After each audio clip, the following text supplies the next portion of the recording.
good evening, wherever you are.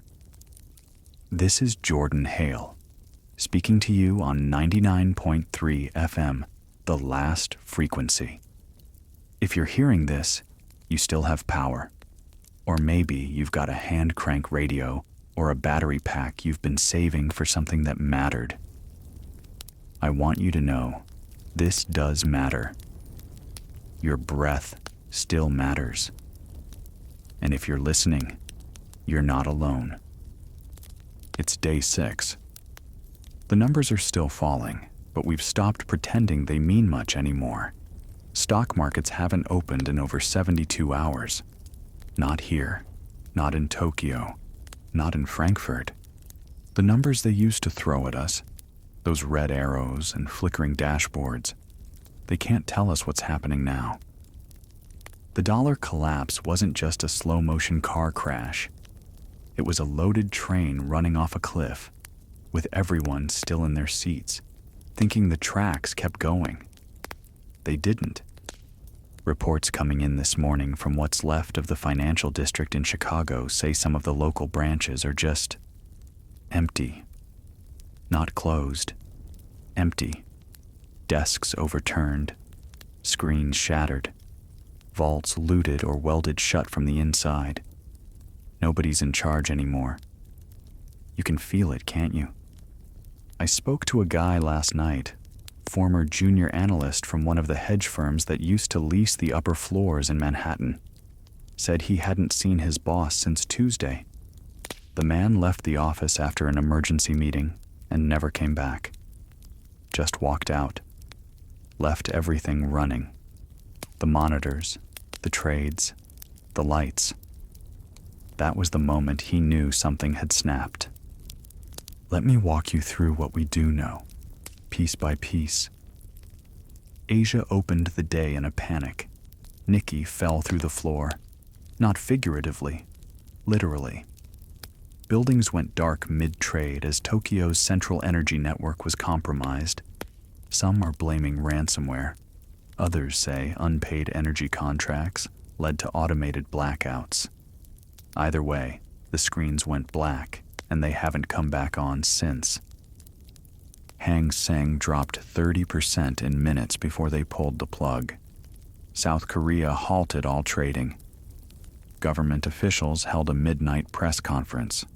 They looked pale, tired, like they'd aged a decade in a day. They're calling it economic triage, but nobody knows where to put the bandages anymore. Europe wasn't any better. Frankfurt locked out all U.S. exposed assets. If you had anything tied to the dollar, you were frozen in place, left to watch your wealth evaporate pixel by pixel. The UK's pound, still shackled to the remnants of American credit systems, began slipping under, and last we heard, the ECB activated their emergency bond buying protocol, a fancy way of saying, we're out of ideas, but we'll throw more paper at the fire. Here in the U.S., the Treasury Department issued another freeze this morning. NYSE and NASDAQ remain shut. BlackRock, Vanguard, and Goldman have sent out emergency communications, automated, half-broken statements written long before today, back when they still thought a few tough weeks and a press release could fix things. But most of their offices? Abandoned, locked from the outside. We got one brief line from a private security channel, someone calling in from a high-rise in San Francisco. He said, quote, "The lights are on, but nobody's steering the ship." Let that sit for a second. You might be wondering, how did we even get here? The dollar had been wobbling for months, maybe years if you were paying attention. But on day 1 of this cascade, back when this was still just a currency slide, foreign bondholders started selling off. China dumped $500 billion in reserves. Saudi followed. Then Singapore. Brazil. It was like a signal had been sent that nobody could trace. Swift transactions began failing later that afternoon. Not all at once, just enough to sow panic.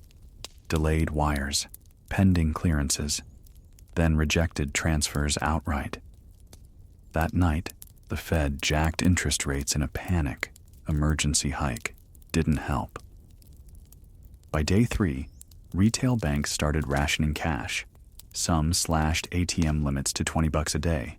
Others closed entirely. A few gave up and just taped handwritten notes to the door. Try tomorrow. On day 4, crypto spiked. Bitcoin hit 200,000. For a moment, some thought they were saved. Then it tanked. Hard. Dropped to 7,000 in a single day. Exchanges froze withdrawals. Wallets vanished. Cold storage wasn't cold enough. The National Guard rolled out on day 5, sent to maintain order. I watched a squad set up outside a strip mall near Atlanta. They didn't speak to anyone, just stood with their backs to the glass, guarding the shattered remains of a supermarket where the shelves had already been stripped bare. And that brings us here. Day 6. This isn't a recession, someone said on one of the last remaining trader channels this morning. It's a synchronized global failure. I keep thinking about that word. Synchronized. Like it's all unfolding to a rhythm we can't hear, but someone else set in motion. In Dallas, power outages began just after dawn. Not weather-related. Not sabotage, they say. It's the financial network interdependencies. That's the phrase they used. Energy providers who didn't get paid. Control centers unable to verify funds. Everything's tied to everything, and when the wires got cut, the lights went out too. Atlanta followed. Then parts of Chicago. Planes are grounded. Not because of a shortage of pilots, but because fuel suppliers stopped accepting credit-based contracts. ATC systems flagged potential cyber interference, and insurers pulled coverage. So the jets sit there, rusting under a burning sky. I want to give you something useful. Something more than grief in a voice. So here's what we know you can do. If you still have access to power, ration it. Charge only what you need. Phones, radios, flashlights. Keep your devices in airplane mode when not in use. The grid's unstable, and rolling surges have fried more than a few homes already. If you're near one of the major cities, Dallas, Atlanta, Chicago, get out if you still can. But don't take the highways. We've got confirmed reports of traffic jams miles long, stalled vehicles, people just walking, on foot, carrying everything they own. It's not safe. Some enclaves are forming. We heard from a small group in Seattle, used to be tech guys, engineers, coders. They've formed a perimeter around an old server farm, issued their own coin, crypto-backed by some solar node. They're calling it Silicash. People are actually trading with it. Last night, they reportedly exchanged 2 jugs of clean water for access to a backup battery. No one laughed. Further south, San Francisco's broken into zones. Not city zones, corporate ones. Private security companies have taken over entire neighborhoods. If you're caught between zones, you're on your own. Don't flash tech. Don't look too healthy. And don't ask questions. Elsewhere, we're seeing what people are calling barter boroughs. No cash, no cards, just trade. Ammo, insulin, gasoline, gold. If you're lucky enough to have more than one of those, you might make it through the week. But there's something else happening too. Something that scares me more than the silence. People are leaving the digital world entirely. They're calling it the digital exodus. Engineers, technocrats, even former influencers, packing up their servers, their rigs, and disappearing into remote corners of Montana, Wyoming. They've given up on the system. They're off-grid, offline, unreachable. Maybe they were right to do it. I'm going to pause for a moment. Let the static speak for itself. Then I'll be back with more. You're still with me? Good. That means the airwaves are holding, at least for now. This is Jordan Hale, and you're listening to 99.3 FM, the last frequency. I don't know what keeps you up at night anymore, whether it's the silence, the hunger, or the flicker of a screen that won't load. But I'm here. And if you're here, then that means the world hasn't gone fully dark just yet. Earlier today, I picked up a weak signal coming out of Denver, someone tapping Morse into the void. 3 slow pulses, 3 fast, then 3 slow again. Over and over. The old distress call. It's not the first time I've heard it this week, but this one had something else with it. Short bursts of static, like someone trying to squeeze in a voice between the gaps. I boosted it, filtered it, and I swear I heard the words, "Hold the ridge. Don't light the fires." I don't know who they were talking to. Maybe it wasn't even meant for us. But if you're listening out there in the hills above Denver, we hear you. We haven't forgotten you. Back here, the air's different. There's a tension to it, like the world is holding its breath, waiting to see who flinches first. I stepped outside the station earlier, just for a moment, just long enough to feel the air on my face. And the city, if you can still call it that, was quiet. No engines, no horns, just the wind and the occasional scrape of metal on pavement. Somewhere down the street, a dog barked once, then stopped. I used to think silence was peaceful. Now it feels like a threat. The dollar isn't coming back. I think we all know that now. It's not just about currency anymore, it's about trust. The whole idea of value, that fragile agreement we all signed without ever seeing the paperwork, it's gone. Torn up, burned, traded for canned goods and generator fuel.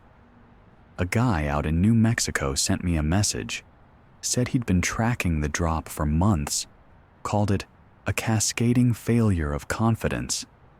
That's what happens when you build a world on IOUs and then run out of people willing to say, "I believe you."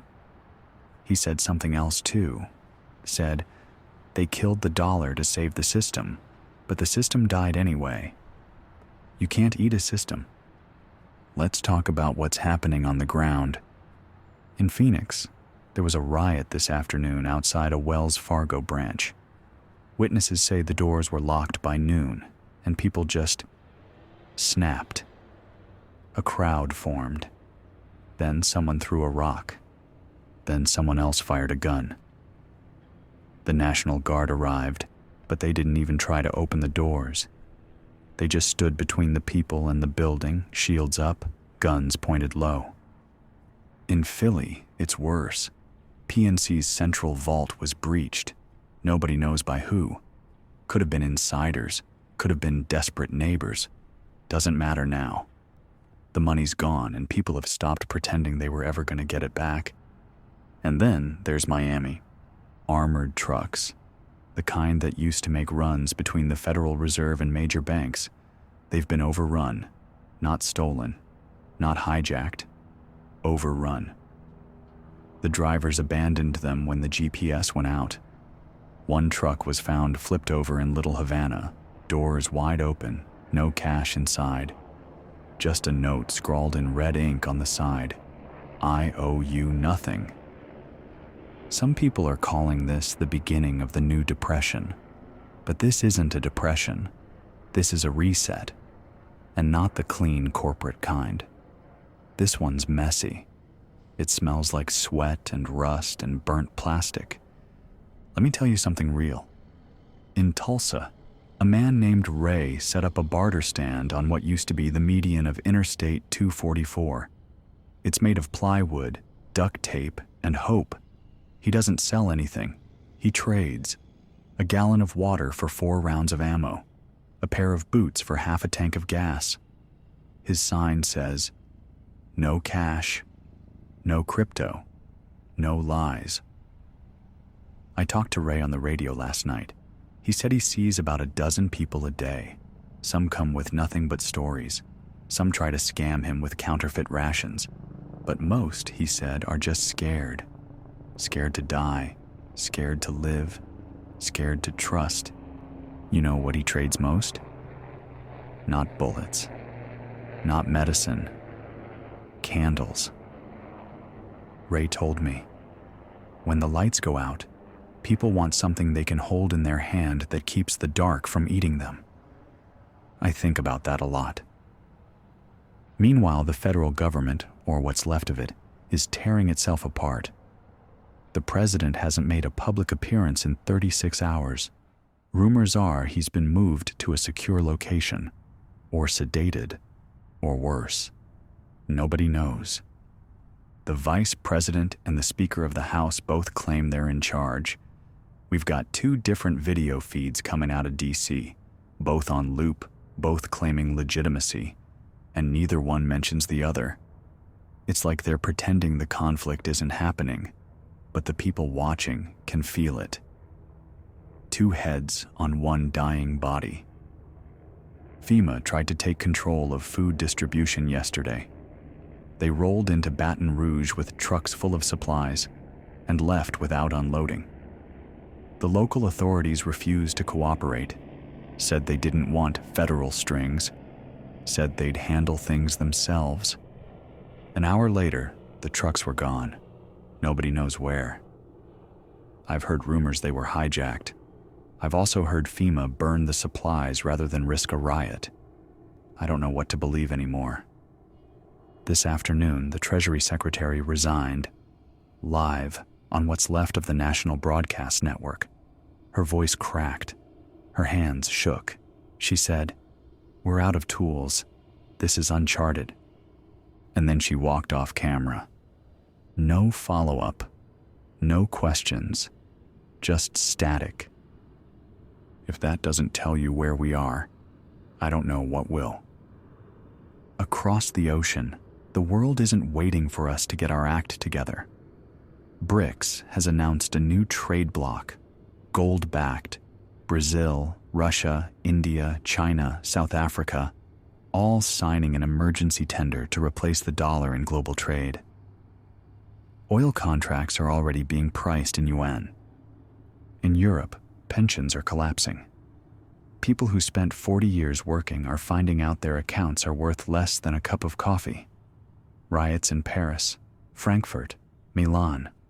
Police outnumbered, stores burned. Not for theft, just rage. In South America, the mood is different. Opportunistic, maybe.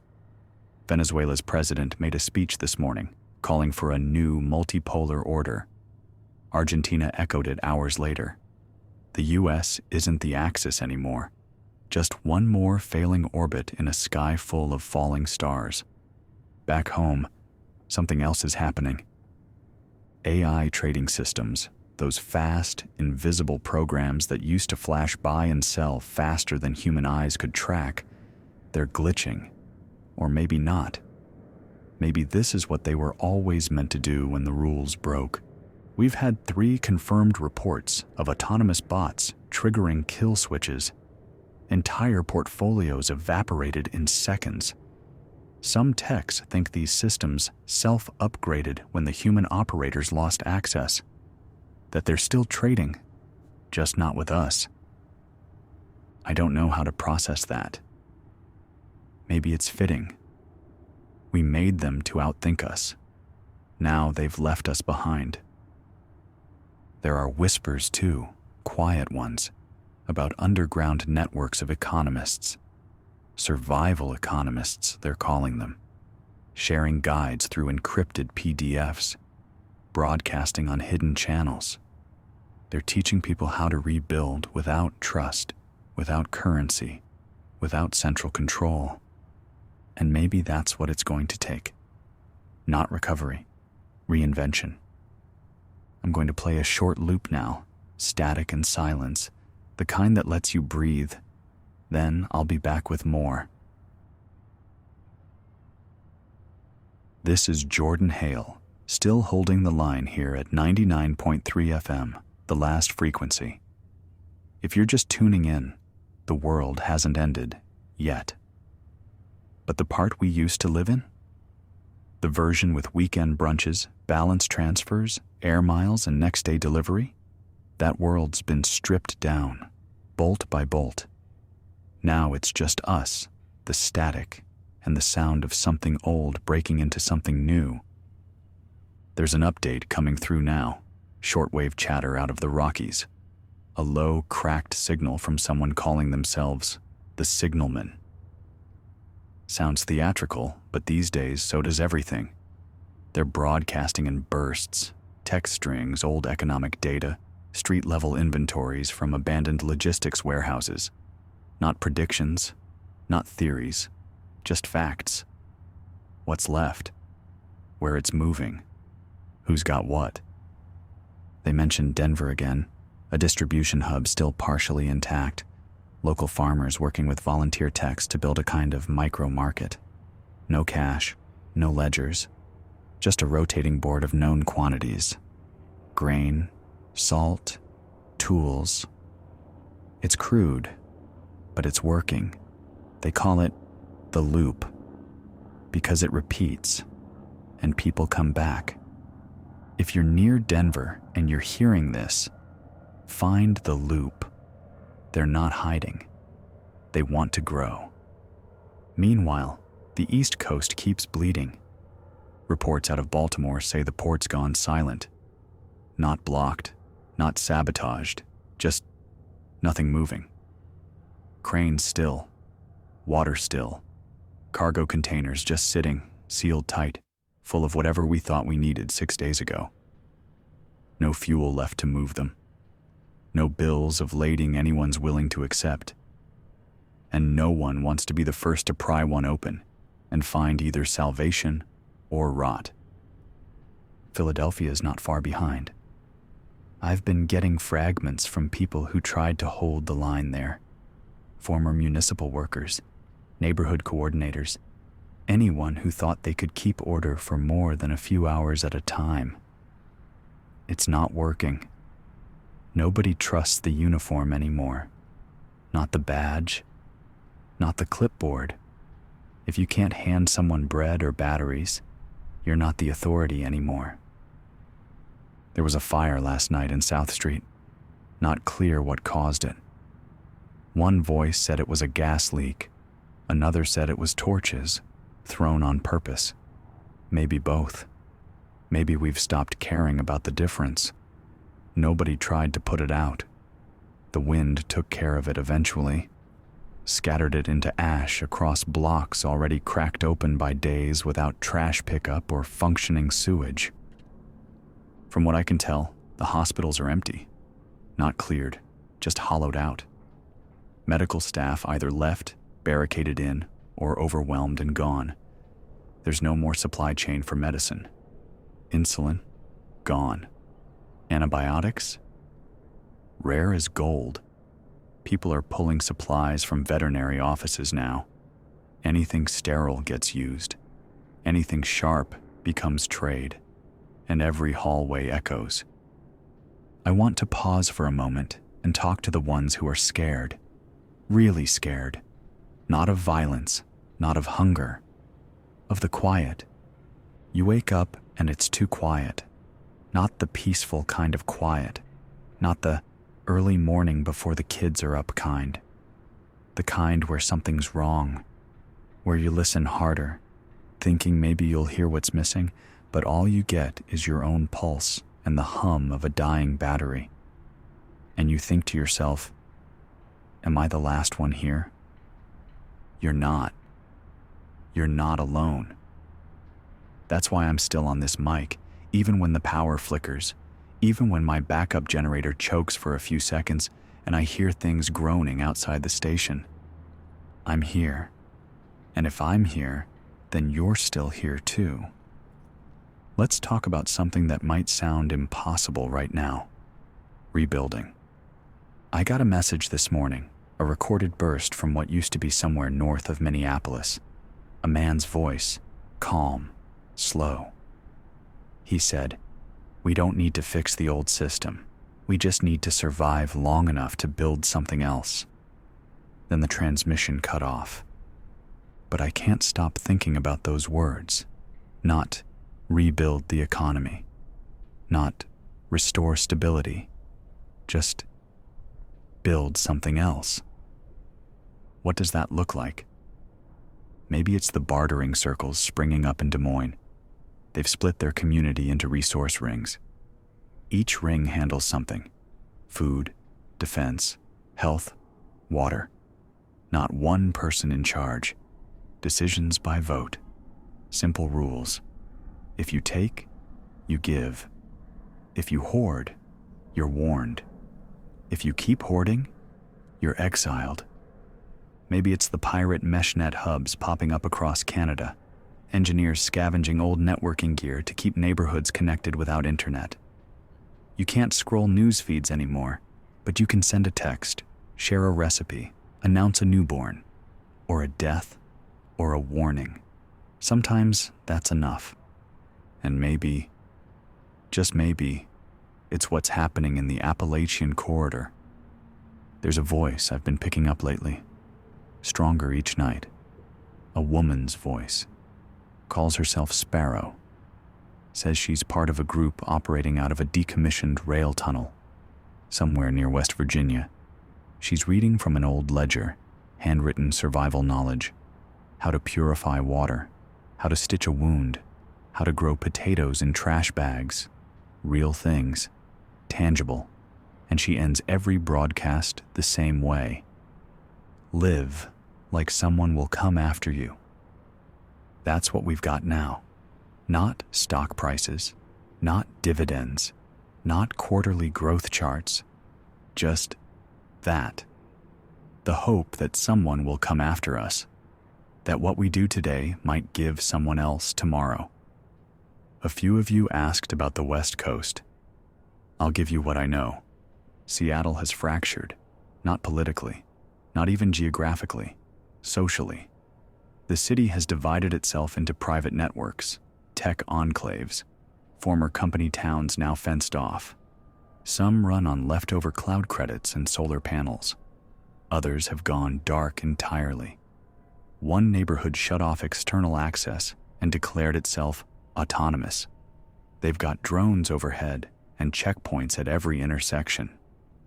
If you're in that city and still mobile, don't approach the corporate zones unless you know someone inside. They're not offering help. Not unless you've got power, data, or something they need. Further down, in Northern California, a strange thing's happening. A collective of former coders and engineers has issued what they're calling the Open Survival Protocol. It's a free, unencrypted PDF, contains instructions on how to create off-grid power sources, decentralized identity tags, and portable biometric authentication systems. It's weird. It's overbuilt. And somehow, it's catching on. They want people to be able to prove who they are, not with cards or banks or logins, but with shared truth. Iris scans, DNA, personal testimony recorded to flash storage. It's a whole new kind of trust, one they say can't be stolen or forged. Is it real? I don't know. But it tells me something. People are trying. They're not waiting for a savior. They're soldering broken wires with their bare hands and saying, maybe this time we build it differently. If you're listening and you've got knowledge, mechanical, electrical, agricultural, share it. Write it down, speak it into an old recorder, paint it on walls if you have to. Don't let it die with you. The power grid here flickered again a few minutes ago. I've got a backup inverter hooked to a hand crank and a small stack of solar trickles, but they won't last forever. Nothing does. So if the broadcast cuts off tonight, wait 5 minutes. If you don't hear me by then, I want you to know something. You matter. You are not just surviving this. You are witnessing it. You are remembering it. And one day, Someone might ask you what happened in the year the dollar died, when the world of screens and passwords and policy collapsed into barter tables and broadcast voices. And you'll tell them, we were there. We heard it happen. I'll be back soon, if I can. Hold the line. Keep the signal alive. Still breathing. Still broadcasting. This is Jordan Hale, 99.3 FM. If my voice sounds a little rough tonight, it's because the air here's getting dry from the generator fumes and the heat lamps. But I'm here. You're here. That's enough for now. We're approaching the end of day 6, the 6th day since the system cracked wide open and didn't bother trying to hide it anymore. 6 days since the facade fell, and what was left underneath wasn't some grand machine with missing parts. It was dust, held together by habits we stopped believing in. I got a call earlier from someone outside Detroit. Said they used to be an accountant. Quiet voice, real careful. Said their house is full of paper, tax records, W-2s, old retirement statements, pages and pages of numbers that meant something once. Now they use the blank sides to write grocery lists. Fire starter, makeshift insulation for the windows. They told me, "It's strange, Jordan.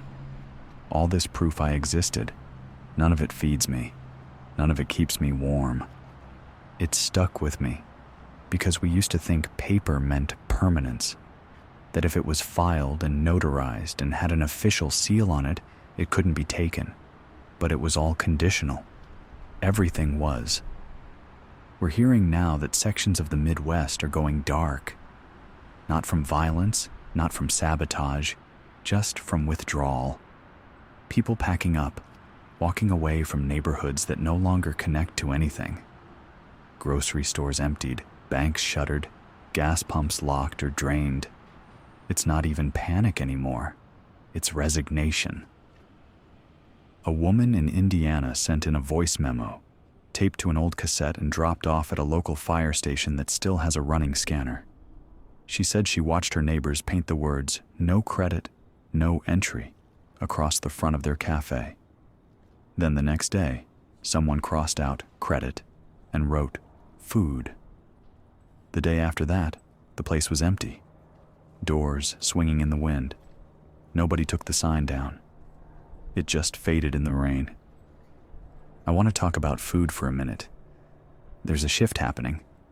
Not in supply, that's been fractured since day 2, but in behavior. We're getting scattered reports of spontaneous garden patches, apartment dwellers digging up sidewalk edges, rows of potatoes in broken bathtubs, tomatoes growing in window boxes made from plastic crates and scavenged wood. It's not efficient. It's not enough. But it's something. A gesture.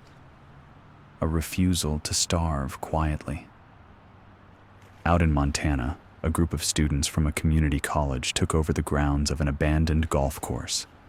They've turned it into what they're calling a food grid. Not a farm, not a commune, just a web of small raised plots with drip lines made from old hoses and salvaged beer cans. They're sharing the harvest.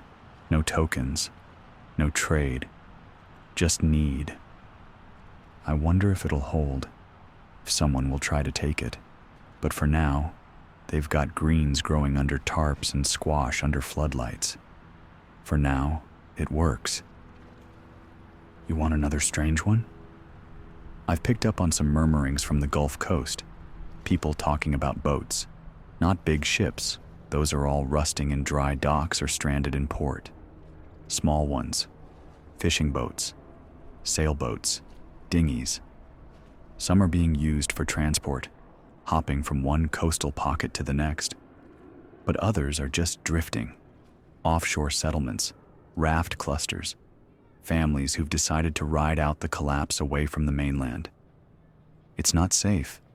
Weather's turning rough again, and pirates, yes, real ones, not a joke, have been spotted near abandoned oil rigs. but the water gives them something solid the land no longer does: movement, distance, escape. If you're hearing this from a boat, tie things down. Stay near the shallows when you can, and keep your radio dry. Now, a heavier update. We've received multiple confirmations that at least 2 major server farms in the Midwest have gone permanently offline. These weren't just data centers, they were control hubs for cloud infrastructure. Without them, most connected devices are useless. Smart systems, automated refineries, municipal power routing, gone dark. This has triggered what some engineers are calling the Great Unplugging. Not a planned disconnection, a free fall. Entire blocks of tech infrastructure are dead weight now. Doors that don't open, elevators stuck between floors, HVAC units frozen in heat mode or cooling cycle, security systems locked in place. It's turning some buildings into traps. There's a man outside Kansas City. He used to work for a smart home startup. Said he's been helping neighbors override their locked systems using a modified Raspberry Pi and an old Kindle. Not to steal, to escape. Says the irony isn't lost on him. From the north, things get colder. Literally. Temperatures in the upper plains are dropping fast. And we've got word that in some of the colder zones, Dakotas, parts of Canada, the freeze is buying people time. The virus of panic, the fire of desperation, slows down when your body is focused on not turning into a block of ice. We're told that in Saskatoon, people are stacking snow into walls around their tents to insulate them, using ice as a sealant. One woman calls it fighting frost with frost. They're alive. For now. Now, let's return to something I mentioned in an earlier broadcast, the radio signals. You might have heard them too. Short bursts on hidden frequencies, sometimes encrypted, sometimes just static. There's one group that keeps cropping up. They call themselves the HoloNet. Not much is known, but their signature is consistent. 4 rapid bursts, a pause, then a single tone, and then, sometimes, a voice. The voice doesn't ask for help. It gives coordinates, lists, warnings. One message I recorded said, "Do not trust zones marked with red triangles." Another said, "Fraud coins detected in Bay Area Trade Bazaar." No embellishment, just the facts. Are they real? Government holdovers? Rogue techs? Nobody knows. But I'm inclined to believe them, because their predictions line up with things I see happen 2 days later, over and over again. If you hear the HoloNet, listen. Write it down. Share what you know. These people might be shadows, but they're casting a real shape. Now, some of you have been asking, what do we do if things get worse? The truth is, we keep doing what we've already started. We adapt. We decentralize. We protect each other. Some towns have begun rotating watch shifts, neighbors taking turns staying awake, listening for movement, guarding food, manning short-range signals. Not just for defense, for community. There's strength in the sound of someone else breathing nearby. If you're alone tonight, and you feel it pressing in, the dark, the static, the weight of all this, remember, my voice isn't the only one still out there. There are others, in bunkers, on boats, in hillsides and tunnels and hushed living rooms lit by candlelight. You may not see them, but they are there, and they're listening too. Hold fast. I'll be back after this frequency loop. Keep your batteries charged. This is Jordan Hale on 99.3 FM, the last frequency. I don't know how much longer I can keep this signal alive, but as long as it's holding, I'll keep speaking. If you can hear me, keep your head low, your hands warm, and your mind sharp. The world's changed, but the people who care, people like you, they haven't gone anywhere. I've just come off the wire with a former telecom engineer down in El Paso. He says the satellite uplinks are starting to degrade. Not because of sabotage, just entropy. Too many unpaid leases, too many broken ground stations. Systems designed to self-correct are now drifting, bit by bit. We used to joke about cloud storage. Now the sky's full of ghosts. He told me one more thing before the line dropped. Said there's a relay tower south of Las Cruces still operational, powered by solar. He thinks he can bounce local emergency packets off it for a few more days. If you're in that range, listen carefully. We might still have a narrow path left open between us. Let's talk now about the cities. Not the ones on fire, the ones that have gone quiet. Cleveland, Detroit, St. Louis. We've had no reports from inside their cores for 2 full days. No signals, no refugees, no convoys in or out, not even smoke. It's like someone turned down the volume on whole cities. That kind of silence doesn't happen by accident. Some think they've been evacuated.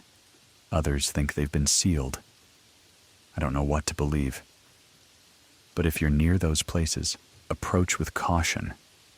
Mark your path. Leave signs. And if it feels wrong, trust that. In places where the lights still flicker, we're starting to see strange signals. Unverified, but recurring.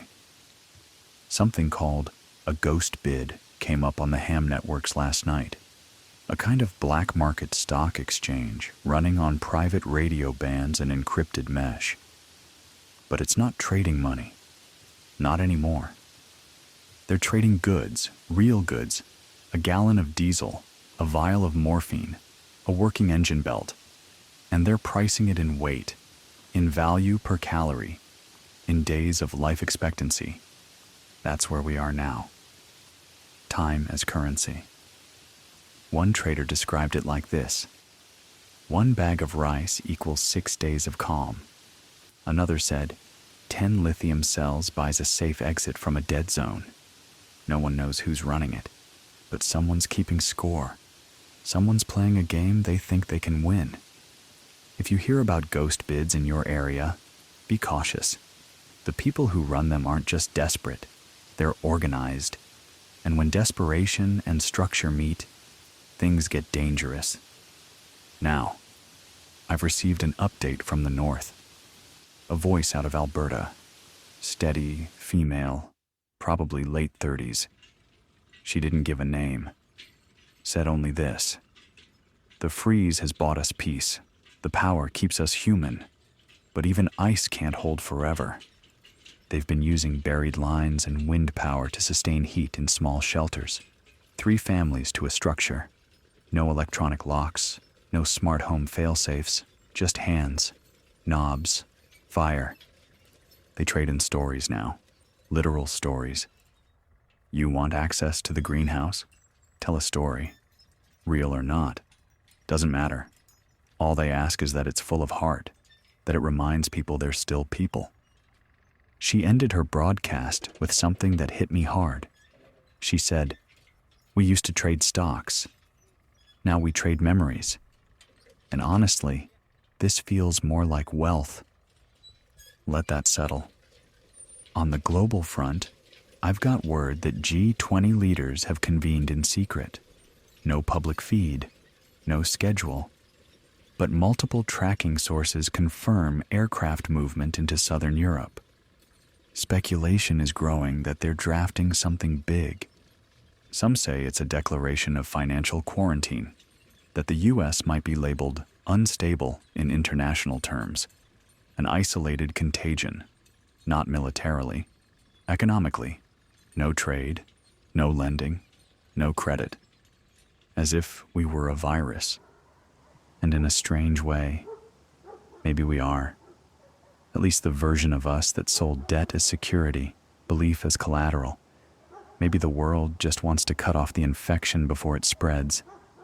There's talk of containment borders, financial checkpoints enforced by international observers. The phrase blue helmets has come up more than once. We don't know if it's real, but we know the fear is. Now let me switch gears for a second. Tonight, I want to speak to the parents, the caretakers, the ones looking into a pair of young eyes that still expect an answer. I know what that feels like. The weight of trying to explain why the lights don't come on, why the fridge is empty, why the sky feels heavier than it used to. Here's the truth. You don't have to explain everything. You don't have to make them understand the mechanics of collapse, the politics of debt, the brittle edge of trust. You just have to show them what survival looks like, what compassion sounds like. Let them hear your voice when things go quiet. Let them see you choose kindness, even when the world feels cold. Tell them stories, real ones, made-up ones. It doesn't matter. Just let them see that we still imagine futures, that we still sing, that we still laugh sometimes, even now. There's a boy in Kansas, 10, maybe 11.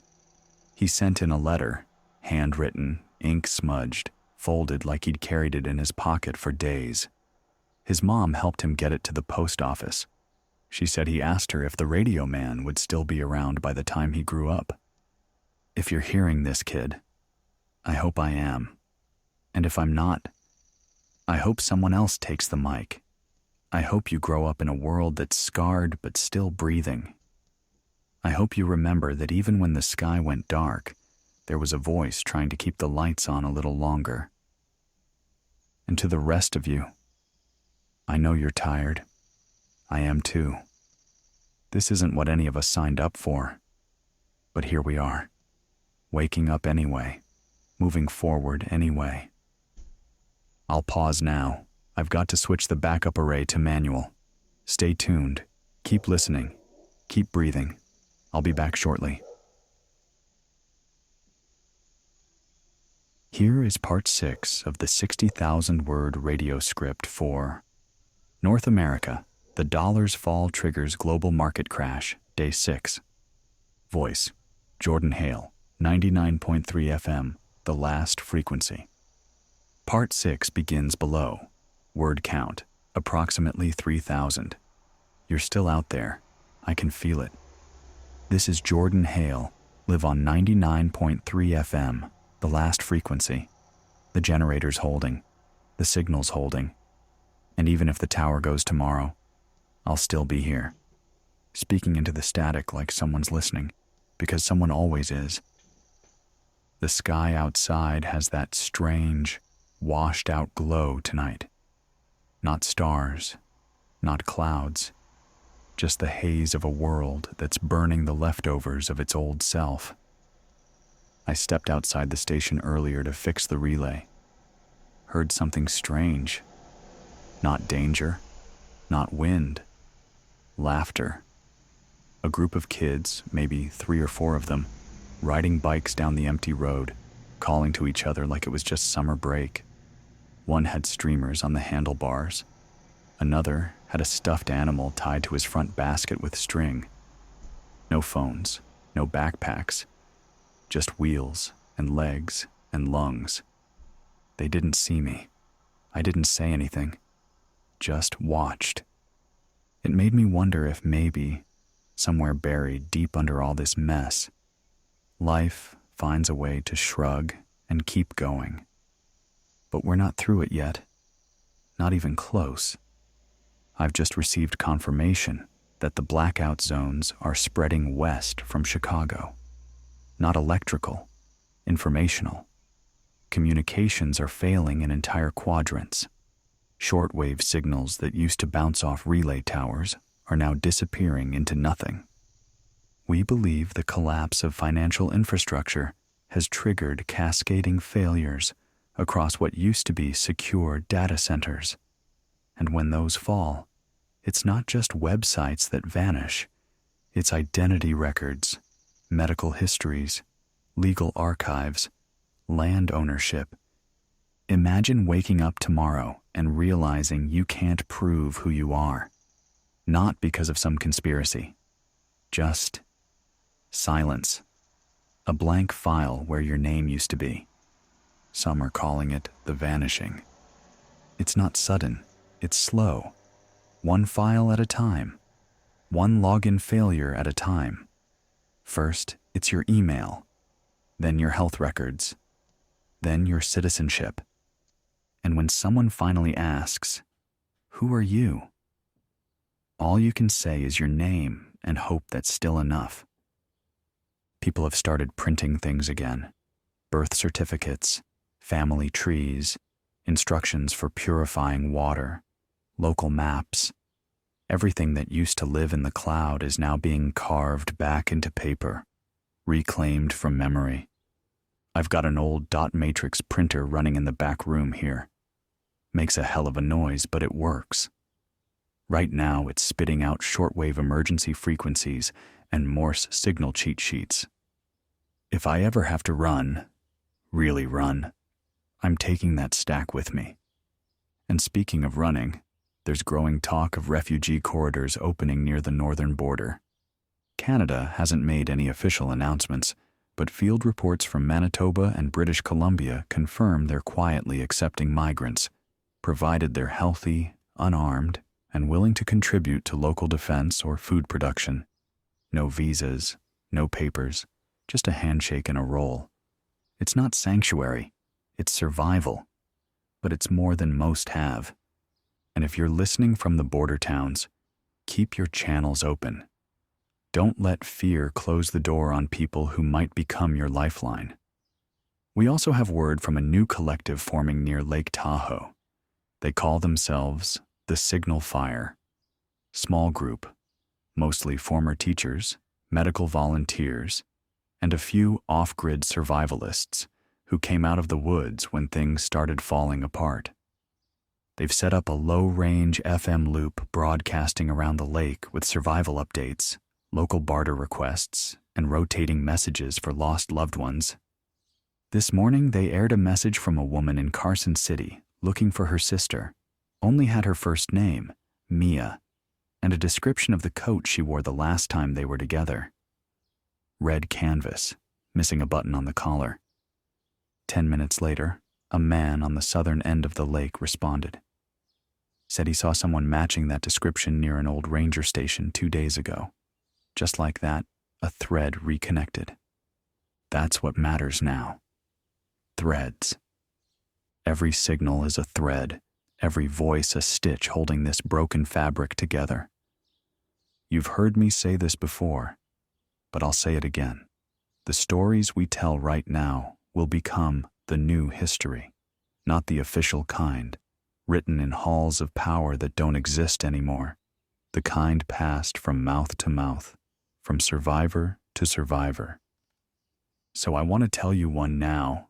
A man named Ellis reached out from a town near Knoxville, said he used to be a janitor at a private bank, nothing fancy, just cleaned the floors and emptied the bins. When things fell apart, he stayed in the building for 3 nights, sleeping in a break room, trying to protect whatever was left.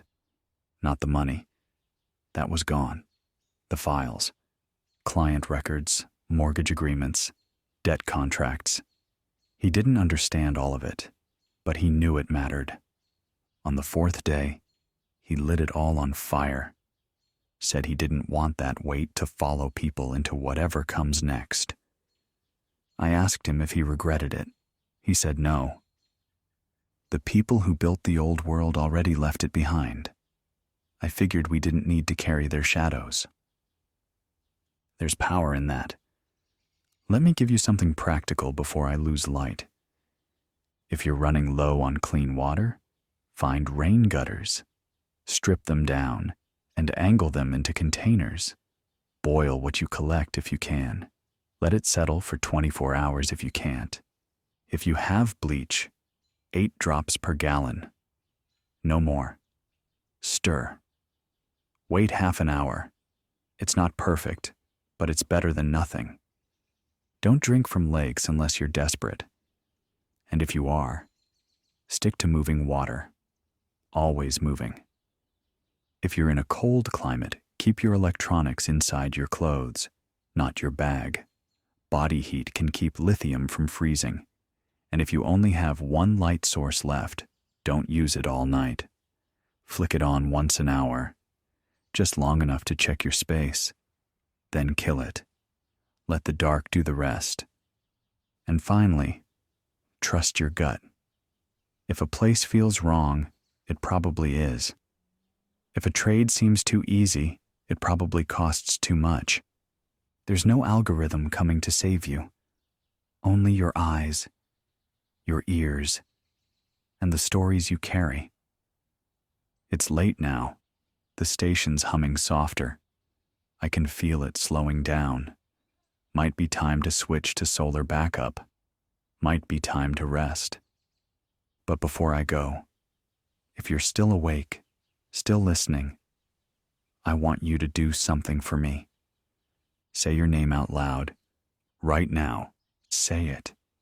Because in a world where everything else is vanishing, your name still means something. And tonight, someone heard it. This is Jordan Hale. I'll be back after reset. Hold fast. Don't fade. Still alive. Still here. This is Jordan Hale, broadcasting once again from station 99.3 FM, the last frequency. And if you're hearing this, then something in this world still works.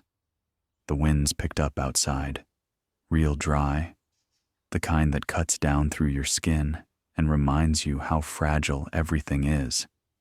I can hear it rattling through the vents in the ceiling, scraping across the satellite dish like it wants to pull me off the air. But not tonight. There's been movement across the South, rapid, scattered. New voices coming in over the auxiliary bands. We're picking up fragments from outside Baton Rouge, Tallahassee, Little Rock. The common thread, convoys, not government, not military, private, civilian-led. Small groups of trucks, some armored, some not, loaded with whatever people can carry, food, fuel, medicine, wire, heading inland, away from the coasts. They call themselves the Hollow Trail. No fixed route, no promises. But they've mapped dirt roads, forgotten highways, logging trails, anything that helps them avoid cities, avoid conflict. I've heard they leave markers, stacks of rocks, bands of cloth tied to mileposts, lanterns hanging from broken fence lines. If you see 3 lanterns in a row, they say it means a rest point is nearby. Safe for a night, no questions asked. But if you see a lantern wrapped in black cloth, move on. Someone didn't make it. If you're hearing this, and you've got transport, 2 wheels, 4, or even just boots with tread, look for those markers. They may be the closest thing we have to a new postal service, a new spine of this fractured country. And if you're walking, like so many are now, keep your ears open. These convoys don't just move goods, they move news. And sometimes, just knowing what's around the bend is enough to keep going. We're getting clearer confirmation now that multiple commercial airports have been fully decommissioned, abandoned by staff, barricaded by locals, or swallowed by scavengers. Atlanta's Hartsfield, Chicago O'Hare, LAX, what were once symbols of global connection, are now tombs for empty gates and silent terminals. I've spoken to 2 separate engineers who say the ATC systems have either been switched to fail-safe loop mode or sabotaged outright. There are fears that some towers are emitting stray signals, drawing aircraft off course rather than guiding them safely. The skies are quiet now, but they are not safe. If you've got a plane, a chopper, even a drone, power down unless you have a direct need. There's no grid to protect you anymore, no one to call for help. Meanwhile, deeper inland, New enclaves are taking shape. I received a handwritten letter, hand-delivered to the edge of the frequency relay station by a boy no older than 15. He didn't stay long, just passed the envelope through the gate and rode off. Inside, a map. No names, no landmarks, just an outline of a region in western Nebraska, marked with dots and lines like veins. And on the back, one sentence: "We are growing something real."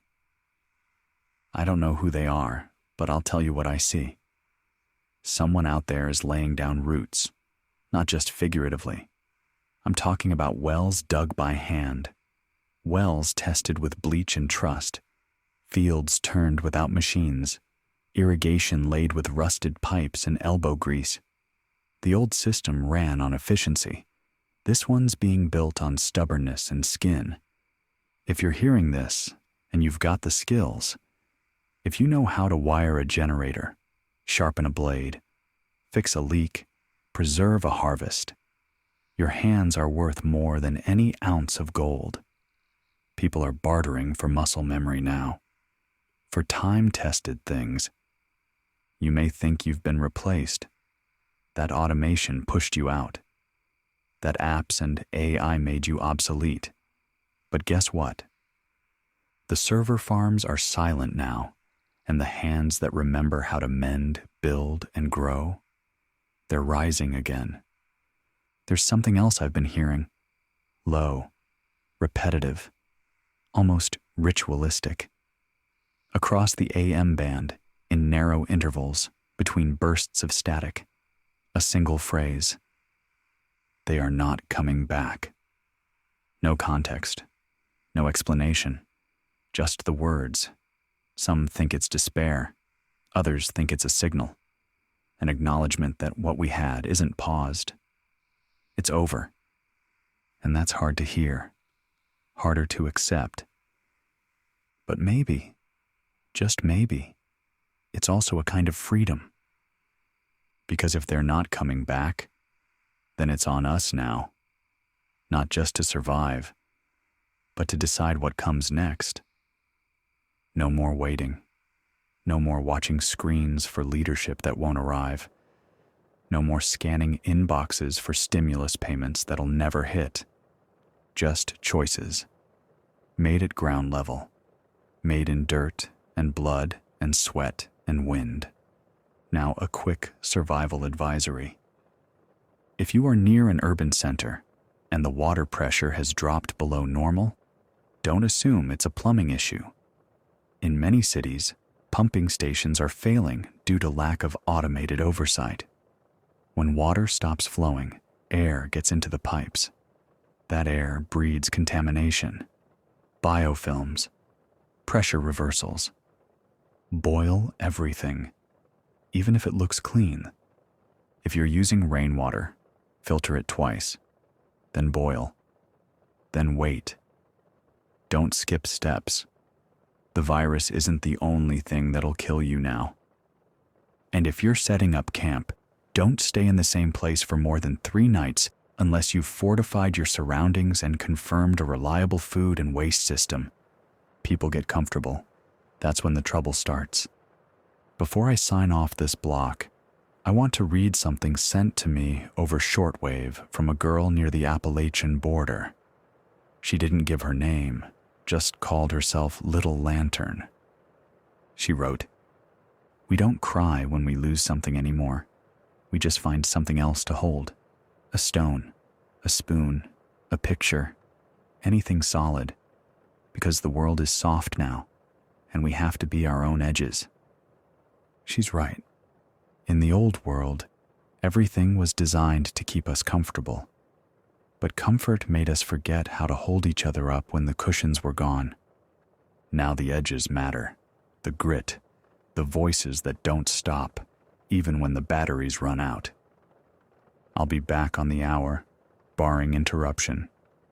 If you're nearby and can spare power, tune in.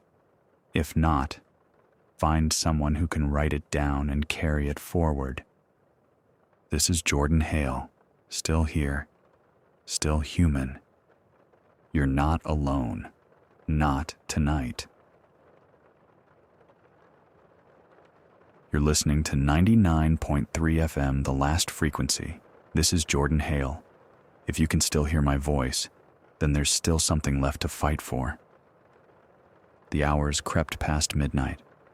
I can't see the moon from here, not with the smoke hanging thick above the trees. But I can hear the coyotes again, closer tonight. Not hungry, just restless. That's how it feels across the country now. Not chaos, not order, just something pacing along the edges, looking for a door to push through. Tonight, I want to talk about the thing we're not saying out loud. It's not just about money anymore, or food, or even safety. It's about time. Everything is slowing down. There's no more next quarter, no launch date, no 5-year roadmap. Time has collapsed into something else. Minutes stretch longer than they used to. Days blur into each other. A week feels like a year.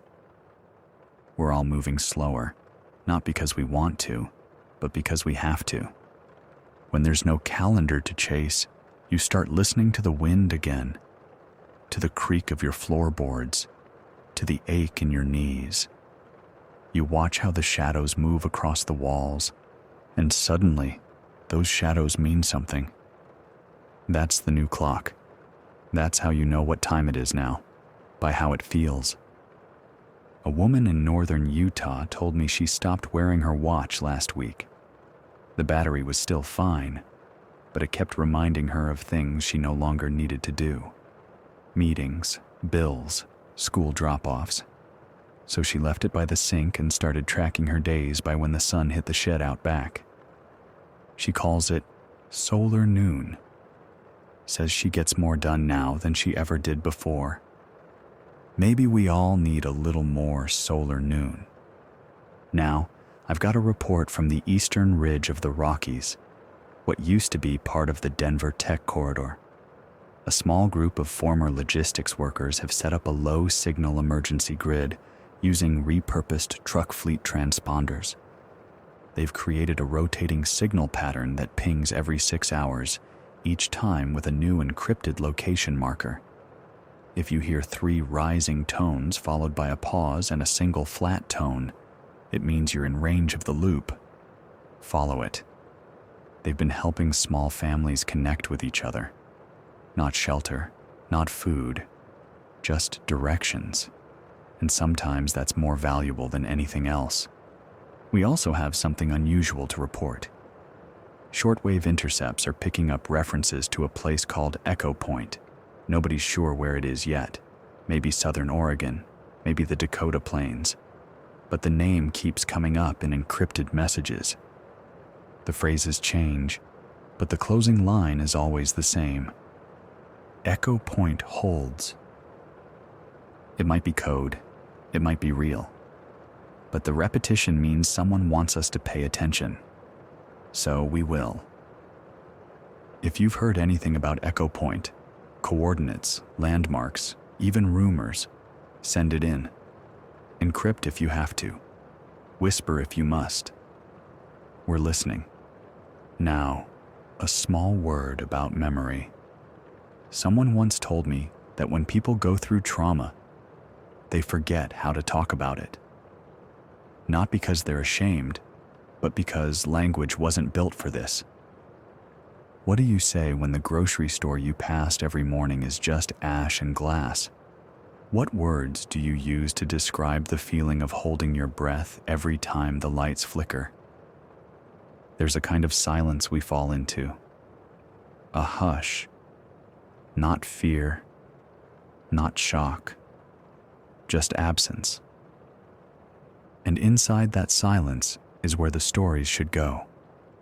So tonight, I'm asking you, if you've got someone near you, tell them something small. Not about the collapse, about before. A childhood story, a memory from work, the way your dog used to sleep on your feet. Anything. Let it sit in the air between you. Because what we remember will shape what we rebuild. I want to share something I received this morning. A girl named Erin sent it in from somewhere near the Ohio River. She wrote it on the back of a folded receipt from a gas station. It says, "The first thing I noticed when the world stopped wasn't the silence. It was the sound of my own heartbeat. I hadn't heard it in years, not really. It sounded like drums in an empty room. Now, I listen to it before bed. It tells me I'm still here." Thank you, Erin. That's what this is. This broadcast. This whole damn station. Just a heartbeat in the dark. Loud enough that someone might remember we're still alive. One more update before I shift the power supply. We've received confirmation that the United Nations has formally declared the American financial system non-operational. That's the wording. No accusations, no condemnations. Just an acknowledgement. The trust is gone. Several member states have begun diverting food shipments away from U.S. ports and into new trade routes. This includes rice from Southeast Asia, wheat from Europe, and pharmaceuticals from India. In short, we are on our own. But maybe we always were. Maybe the illusion was that we ever had backup at all. Now it's just us. So be careful out there. Not just of danger, of despair. That's the real killer. That's the thing that spreads without noise, without smoke, without warning. You feel it in your fingers, in your jaw, in the way you forget to answer someone when they call your name. Fight that. Make noise when you can. Light a candle. Clap your hands. Sing, even if it's out of tune. Especially if it's out of tune. It means you're still messy and human and real. And if you're alone tonight, really alone, I want you to try something. Say the name of someone you miss. Doesn't matter who. Doesn't matter if they're alive. Just say it. Let it echo in your space. Say it again tomorrow. Say it until it feels less heavy. Because grief isn't something we escape. It's something we learn to carry. And tonight, I'm carrying it with you. This is Jordan Hale. I'll be back soon. Stay steady. Stay real. Stay human. Still breathing. Still broadcasting. This is Jordan Hale, and you're listening to 99.3 FM, the last frequency. You may be tuning in by candlelight, by battery radio, or huddled around a converted shortwave with strangers who feel a little less like strangers these days. However you're here, you made it. And I want to start with something simple. You're doing better than you think. No one trained you for this. No manual covered the collapse of currency, the shattering of trust, or the feeling of standing on a sidewalk and realizing the banks you passed your whole life are now silent tombs of shredded paper and flickering screens. You're not supposed to know how to carry this, but you're carrying it anyway. Today marks 6 full days since the cascade began, since the dominoes started to fall and none of the grown-ups in the room had a broom big enough to sweep up the pieces. But we're still standing. Shaky, sure. Hungry maybe, but standing. And that matters. Let me bring you a new update from the Carolinas, a small town that didn't wait for permission. I'm not going to name it on air, not until I know they want that. But they've done something worth repeating. They built a wall. Not around themselves, but around a garden. They took down fences, cut apart rusted-out swing sets, and repurposed every wooden beam and metal railing they could find. Then they wrapped it in mesh from an old shipping yard and wired up a solar perimeter using repurposed Christmas lights and salvaged lawn batteries. And then, get this, they planted squash, beans, tomatoes, corn. Not because they thought it would feed everyone, but because they needed to remember what it meant to grow something instead of watching it die. They take shifts now, guarding it, watering it, whispering to the leaves. They call it the patch. It's not much, but it's hope in rows. If you're near the Carolinas and you find a small town with faint green lights glowing at night, don't approach fast. Don't bring weapons. But if you bring seeds, they might let you in. We're also getting word from farther south, border territory. El Paso's power grid is no longer functional. No lights, no active telecoms.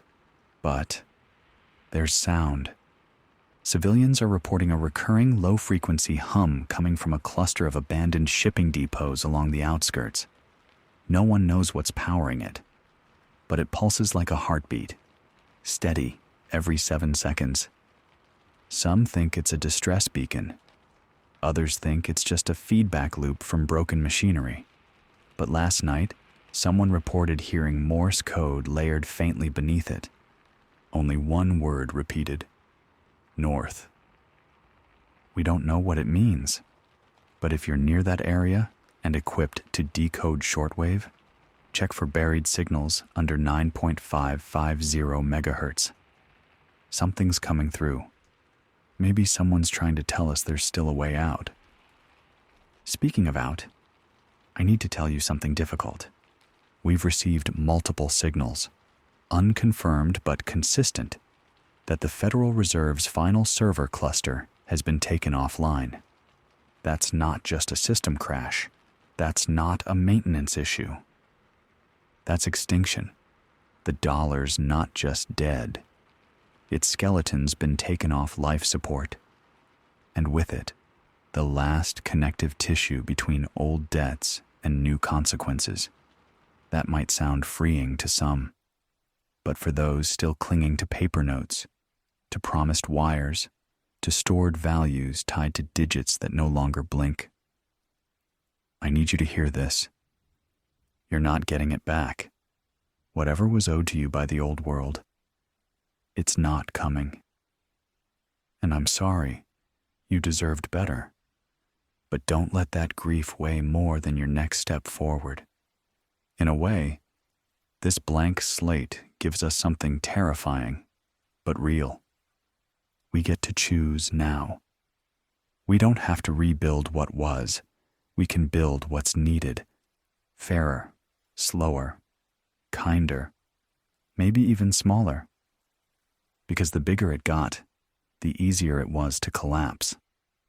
Someone asked me yesterday, through static and pauses, what replaces money? I didn't have an answer. Still don't.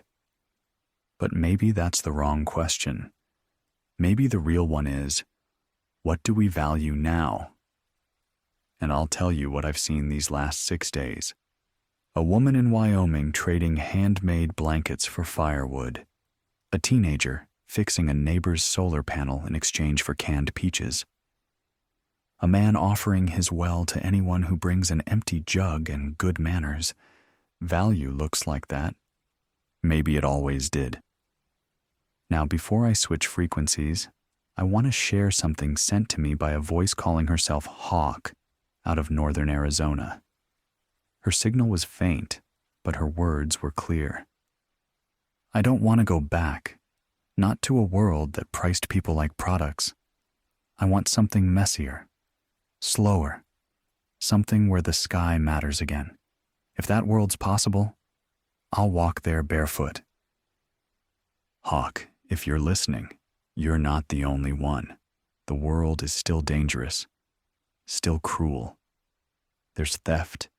There's violence, there's betrayal, but there's also music, played on broken instruments by people who remember the notes.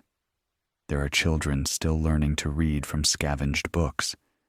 There are hands held in silence, shared meals under candlelight, laughter that sounds strange now, but good, like it belongs again.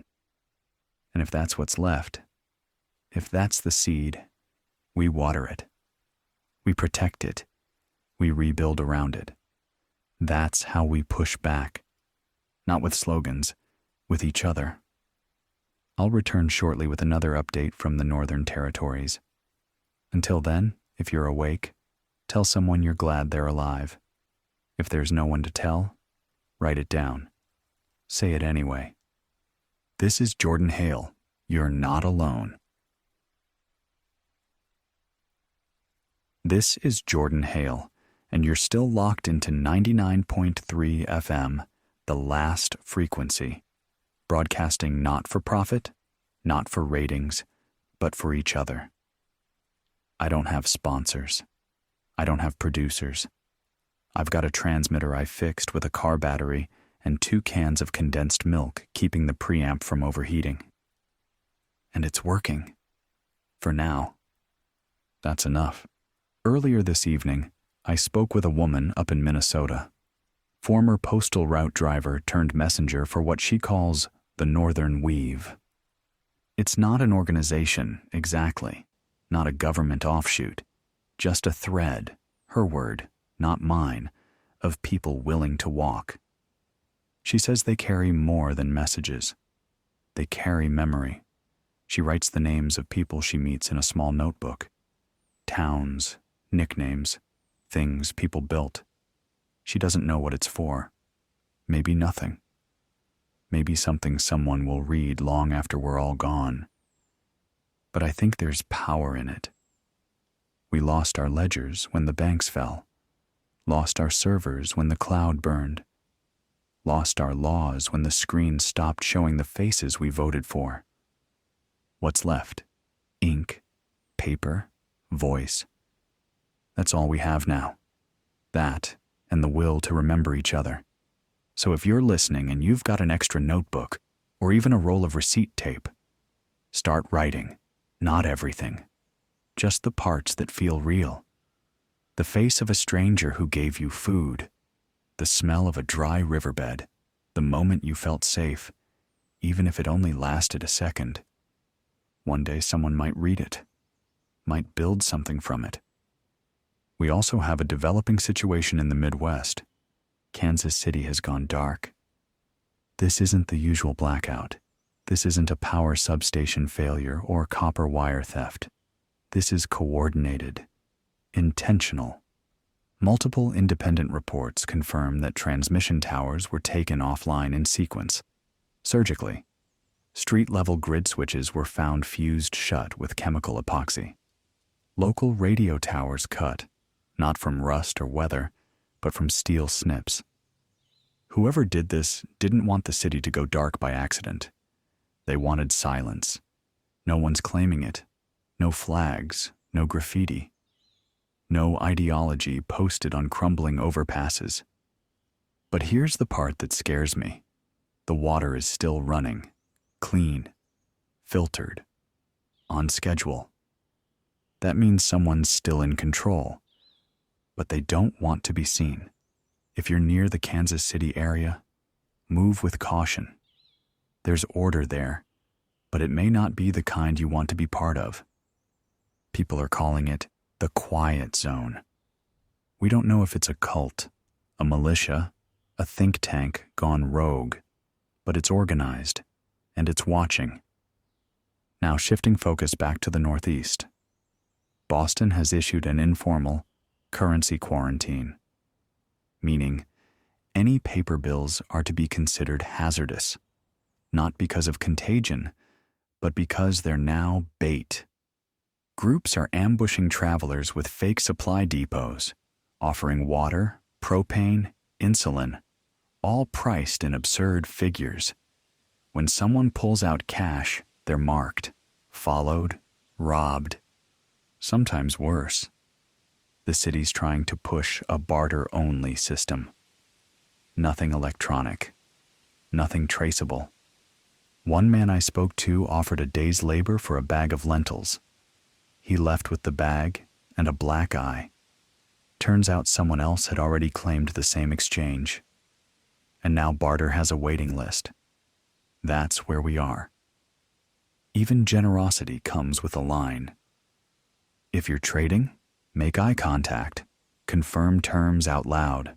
And if you're the one setting the price, be fair, be clear. Because confusion gets people killed faster than greed does now. One thing I've learned out here: people will forgive hunger. They won't forgive betrayal.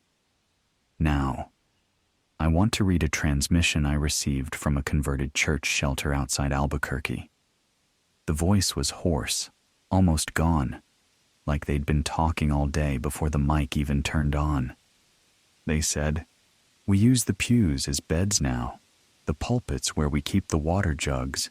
We light candles for the power we use to waste, and every night we sit in the silence together like it's a blanket. No prayers, no sermons, just people, being quiet and alive. That's all. No signature, no name. Just proof that the sacred isn't gone. It's just changed shape. A quiet room filled with tired people is still holy.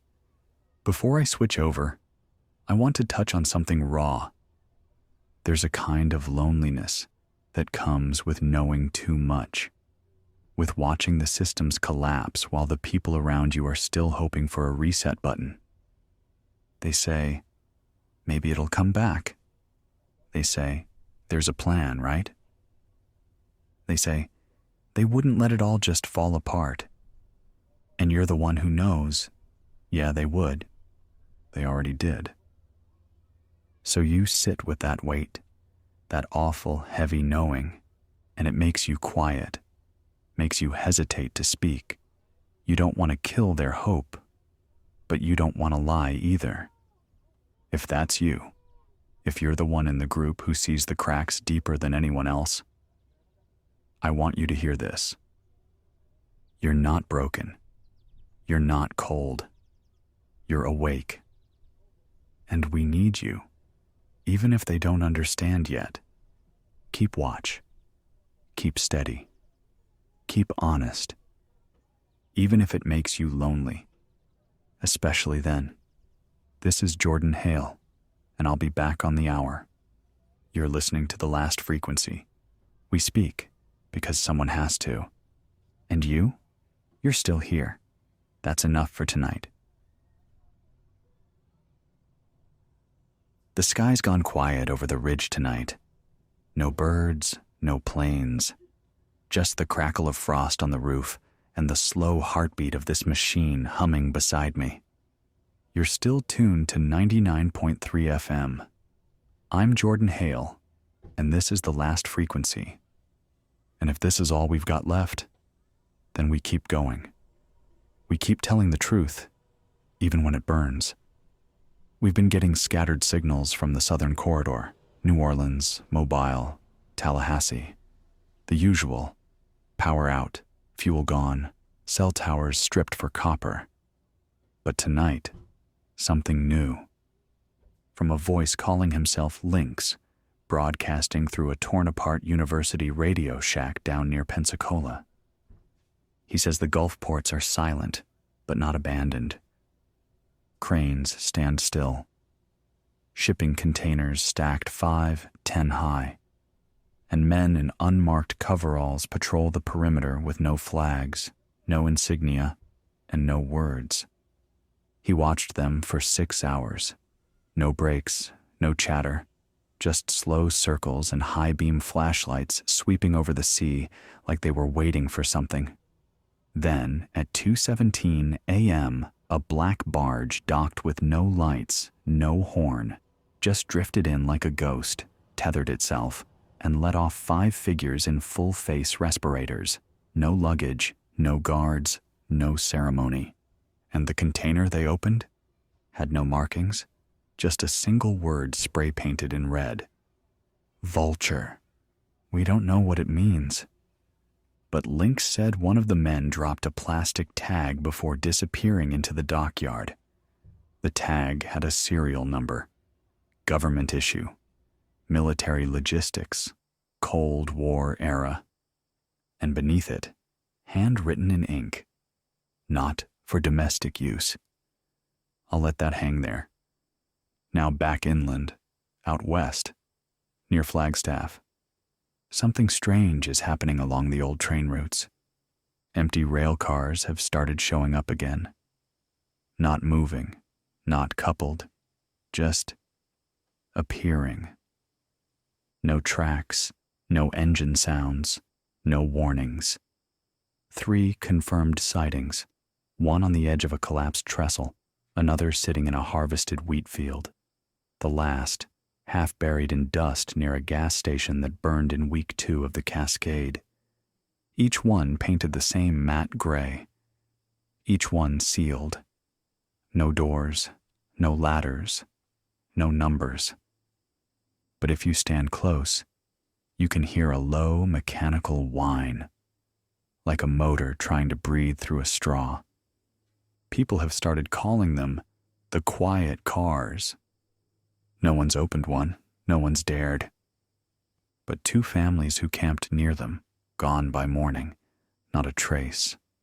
No footprints, no signs of struggle. Just cold embers and undisturbed dirt. If you're out there and you see one, don't get curious. Stay far. Stay fast. Get behind a hill and forget you ever saw it. I know it sounds like ghost stories. I know it sounds like fear eating our minds. But fear is useful now. It keeps us cautious. It keeps us alive. And sometimes, it's right. Now let's shift to something a little less strange, but no less serious. Oregon's highway system is collapsing, not just physically, but socially. What used to be state patrol has fractured into 3 separate forces, each with their own checkpoints, each with their own rules, and none of them answer to Salem anymore. One group, North Guard, has blocked all fuel transport heading into Washington state. They claim it's for containment, but locals say it's extortion. A gallon of diesel now costs 3 silver rings or a functioning radio. That's if you're not shot on sight for trying to drive through without tribute. Another group, calls themselves Sundown Peacekeepers, is only active at night. They wear floodlights on their helmets. They don't speak, and they don't stop moving. If you see a light coming up the road after dark, don't wait to find out who it is. Kill the engine. Kill the lights. Breathe through your teeth, and don't move. They pass like shadows if you're quiet. But if you make a sound, we don't have enough reports to finish that sentence. Now, amidst all this, there's still resistance. In Montana, a network of school teachers, yes, teachers, have been running a coded curriculum over ham radio. They call it Lesson Line. They teach math using signal patterns, geography through coordinates and echolocations, history through story fragments. They say, "We're not trying to prepare kids for college anymore. We're trying to prepare them for the world that's here." And somehow, that feels more honest than any standardized test ever was. I'll say this again and again if I have to. The world didn't end. The map just got redrawn. And the new borders, they're written in fire, in trade, in radio waves, in silence. So we learn, we adapt, we teach the next ones to walk slower, listen harder, and trust less in glass and wires. Now, before I go, I want to read a piece sent in from the remnants of a poetry club out in South Dakota. They call themselves the Low Static. They broadcast on broken speakers from an old gymnasium that once hosted high school basketball games. Now it's a shelter for 27 people. Their message reads, "The old world ran on noise, on buzzers and alerts and likes and sirens. Now silence grows thick like moss, and inside that quiet, we hear the heartbeat again, of fire, of memory, of each other." You hear that? That's what's left. That's what matters. Not the dollar, not the screens, not the ranks and passwords and credit scores. Just this, our voices, our shared air. The long, dark road ahead, with someone else walking beside you, even if neither of you knows where it leads. This is Jordan Hale, still speaking, still here. And if you're still listening, you are too. Hold fast. I don't know if it's morning yet. The light's strange out here, burnt yellow on the horizon, like the sky forgot how to be blue. But the clock still ticks in my head, and somewhere, someone's waking up to another day in this unraveling country. You're still with me on 99.3 FM, the last frequency. This is Jordan Hale, and this is the only thing I know how to do anymore. Talk, listen, stay human. Let's talk about Texas. I'm getting fragmented reports, some handwritten, some encoded bursts, from outside the Dallas-Fort Worth perimeter. What used to be suburbs are now access zones, their words, not mine. Entire neighborhoods have been ring-fenced with scrap metal, shipping containers, even flipped over school buses. Entry and exit only through 2 gates, one marked blue, one marked black. Blue gets you access to food lines and communal fires. Black is for currency exchange. Only they're not accepting dollars. They're taking units' physical tokens, rough-cut pieces of ceramic stamped with a triangle. One side has the letters RS. Nobody knows what that stands for yet. Some say Recovery Syndicate. Others say Reclamation Sector. A few think it doesn't mean anything, that it's just branding for whoever got there first. The real question isn't what it means, it's how fast it's spreading.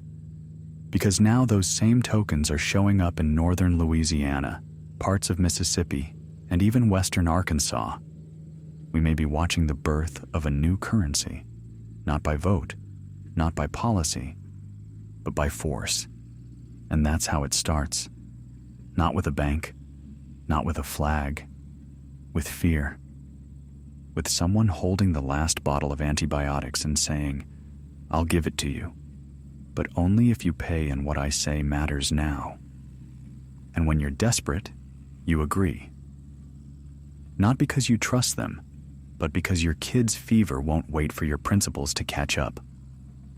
That's how power works now. Quiet, local, ruthless.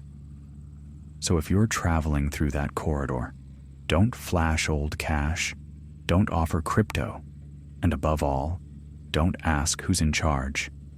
If you have to trade, ask for the triangle. It might be the only language they still speak. Now, I want to share something personal. Earlier tonight, I sat outside by the edge of the ridge where the transmission cables hum just loud enough to cover my thoughts. I looked down and saw an old photo tucked into the grass. Must have blown in from somewhere. It was cracked from rain, faded, but still visible. A man, a woman, and a kid sitting on the back of a pickup truck. The kid's holding a paper cup with a swirl of soft serve ice cream. The woman's laughing. The man's got his arm around them both. I don't know who they are. I don't know where that truck is now. I don't even know if any of them are alive. But I stared at it for a long time. And then I cried. Not because I knew them, but because I knew what it meant. That photo wasn't a record of a moment. It was a reminder of everything we built, quietly, imperfectly, and how fast it slipped away. That's what hurts most.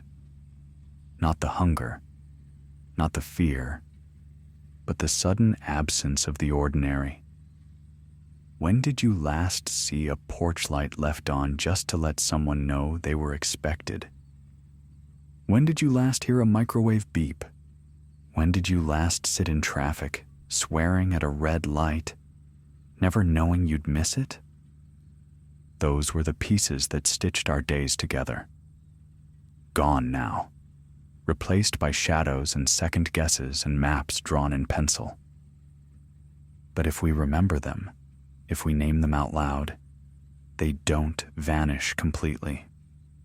So here's what I want from you tonight. Wherever you are, however small the light left in your world is, tell someone a memory. Not a big one. Just something simple. A smell. A laugh. A song you used to hum while doing dishes. Say it out loud. Whisper it, if that's all you can do. Because that's how we keep the fabric from tearing completely. We say the names of the things we lost, and in doing so, we remind ourselves they mattered. And maybe they still do. Now an update from farther north. Ontario is fragmenting. Not officially. Not yet. But border crossings from the US are being denied, not by police, but by civilian barricades. Mixed groups, some armed, some just standing silent with road flares and homemade signs. Most read one thing: no more collapse. That's all it says, as if saying it out loud could stop the tide from rolling in. There's talk of Canadian military units pulling back into deeper northern territory, abandoning border posts and handing off containment duties to irregular units. What does that mean? It means Ottawa's writing off the edge provinces, locking down core supply chains, letting the fringes burn if it means the center holds. Same thing Washington tried, same outcome coming. And speaking of Washington, the presidential address never came. There was a 72-hour placeholder on every major frequency, promising a national unity broadcast. The screen went black an hour before it was scheduled. Then came a single sentence. Not from the president. Not from FEMA. No seal, no signature. Just a male voice, low and steady, saying, "This is not a temporary interruption. Prepare accordingly." And then, silence. Phones buzzed, radios scrambled, generators spun up, but nothing followed.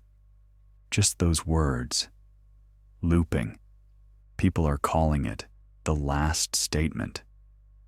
I don't know if that's true, but I know this. If we don't start making our own statements, if we wait for someone in a tie to explain the fire that's already licking at our ankles, we'll be gone before they finish clearing their throat. So speak. Speak now. Speak loud. Even if your voice shakes. Even if it feels pointless. Because silence is how this whole thing wins. This is Jordan Hale. Still here. Still transmitting. And for one more night, still believing we're not alone. You're still with me. That matters more than I can say. This is Jordan Hale on 99.3 FM, the last frequency, broadcasting through static and fear, through frayed wires and cold nights, because someone has to. And because quiet is where the lies grow. We've got new reports from Denver. The city's split. Not politically, not culturally, physically. The east side, everything past York Street, is sealed off with improvised checkpoints, shipping containers, barricaded intersections, rooftop spotters. They're calling themselves the Grid, and they've instituted what they call schedule law. What that means is no person, no group, no vehicle is allowed to operate off the assigned cycle. Your day is broken into blocks: movement, trade, water access, silence. If you're caught outside your window, you're detained. The enforcement method? QR tags on your skin, burned with chemical stamps. No code, no access. West of the split, it's different. It's chaos, sure, but open chaos. Barter, fire pits, scavenger runs, a loose network of community leaders using old radio repeaters to coordinate food drops, skill sharing, medics. No hierarchy, no rules, just people surviving by trust and repetition. They call it the drift. It's messier, slower, but alive. And the strangest part? Neither side has attacked the other. Not yet. There's a bridge that separates them. Old pedestrian overpass from the light rail days. Every morning at dawn, they hang colored cloth from the edge, blue for grid, green for drift. So far, the colors still fly. So far, the bridge still stands, but I can feel it. That tension, that waiting. Not because they hate each other, but because they're becoming mirror images. Each day, more structured on one side, more fluid on the other. And sooner or later, someone's going to cross over at the wrong hour, and the whole thing'll go up like dry leaves. If you're in Denver or heading that way, don't choose sides quickly. Watch, listen. Remember that both sides believe they're building something better. That kind of belief gets dangerous fast. Now, farther east, the Mississippi River's becoming a border again. Not just metaphorically, logistically. The bridges are falling. Some burned, some detonated, some barricaded by retreating towns. The only consistent crossing left is Cairo, Illinois, and it's under the control of what used to be a volunteer fire brigade. Now they call themselves Rivergate. They control passage with hand-drawn ledgers, dog tags, and something they call character clearance. Meaning, if someone from your last town vouches for you, you get a cross. If no one does, you wait. Or worse. It's a social currency system, built not on money, but on memory. And while part of me admires the idea, another part knows how fast that can be twisted. Because what happens when the only person who remembers you is dead? What happens when someone lies about your past and there's no one left to say otherwise? Truth out here isn't a fact anymore. It's a favor. And favors are expensive. We've also been hearing strange things from the coast. Florida's gone quiet. Not dark, not collapsed. Just silent. All major signals down. GPS interference reported across 5 counties. Drone footage loops endlessly, as if stuck on repeat. Boats that went in don't come out. Planes reroute mid-flight without explanation. People are calling it the shimmer. Not because it glows, but because it feels off. Like the edges of reality, there are bending inward. And before you think I've lost it, let me read you this. It came from a pilot, call sign Shadowbird, who ran a surveillance loop near the Everglades before his signal cut. Here's what he said. Saw buildings standing in places I know are underwater. Lights flickering in dead cities. Roads that led nowhere. Saw my own plane trailing me. I wasn't flying it. That's the last we heard. Shadowbird's voice never came back. Make of it what you will. But if the world's unraveling, maybe time is too. Maybe memory's not just what we hold. Maybe it's what holds us together. And if that thread snaps, maybe we drift. Maybe that's why we keep talking. To stitch the pieces tight, to stay tethered. Now, I want to end tonight with a voice from the desert. Someone named Cass, speaking from a makeshift shelter in Nevada. They've lost everything. Family, friends, food, even their name, almost. But this is what they said. I wake up every morning and pretend I'm on Mars. I count my steps. I take readings from broken thermometers. I eat from ration packs and whisper messages into a recorder. And somewhere deep down, I believe that someone's listening. Not because it's rational, but because if I stop speaking, I disappear. So I speak, not because I'm heard, but because I'm still here. Cass, if you're listening, you are heard. You are here. And so are we. This is Jordan Hale, still breathing, still transmitting. And somewhere, someone just lit a fire in the dark. Hold fast. We go on. It's a strange thing, how quiet the world has gotten, not just in the forests or the alleys or the places where power failed and never came back, but inside people. You can feel it when they speak now. That slow drag before every word, like the sentence is being lifted from somewhere deep, like it's heavier than it should be. This is Jordan Hale, and you're listening to 99.3 FM, the last frequency. Broadcasting through static and grit and broken sky because we don't know how to stop. And maybe that's the only reason we're still here. I got a report this morning. Coded burst, buried under weather data from an abandoned NOAA tower in Arizona. Decrypted it slowly, line by line, like brushing dirt off old bones. It said, "We've lost track of dates. Now we measure time in shortages."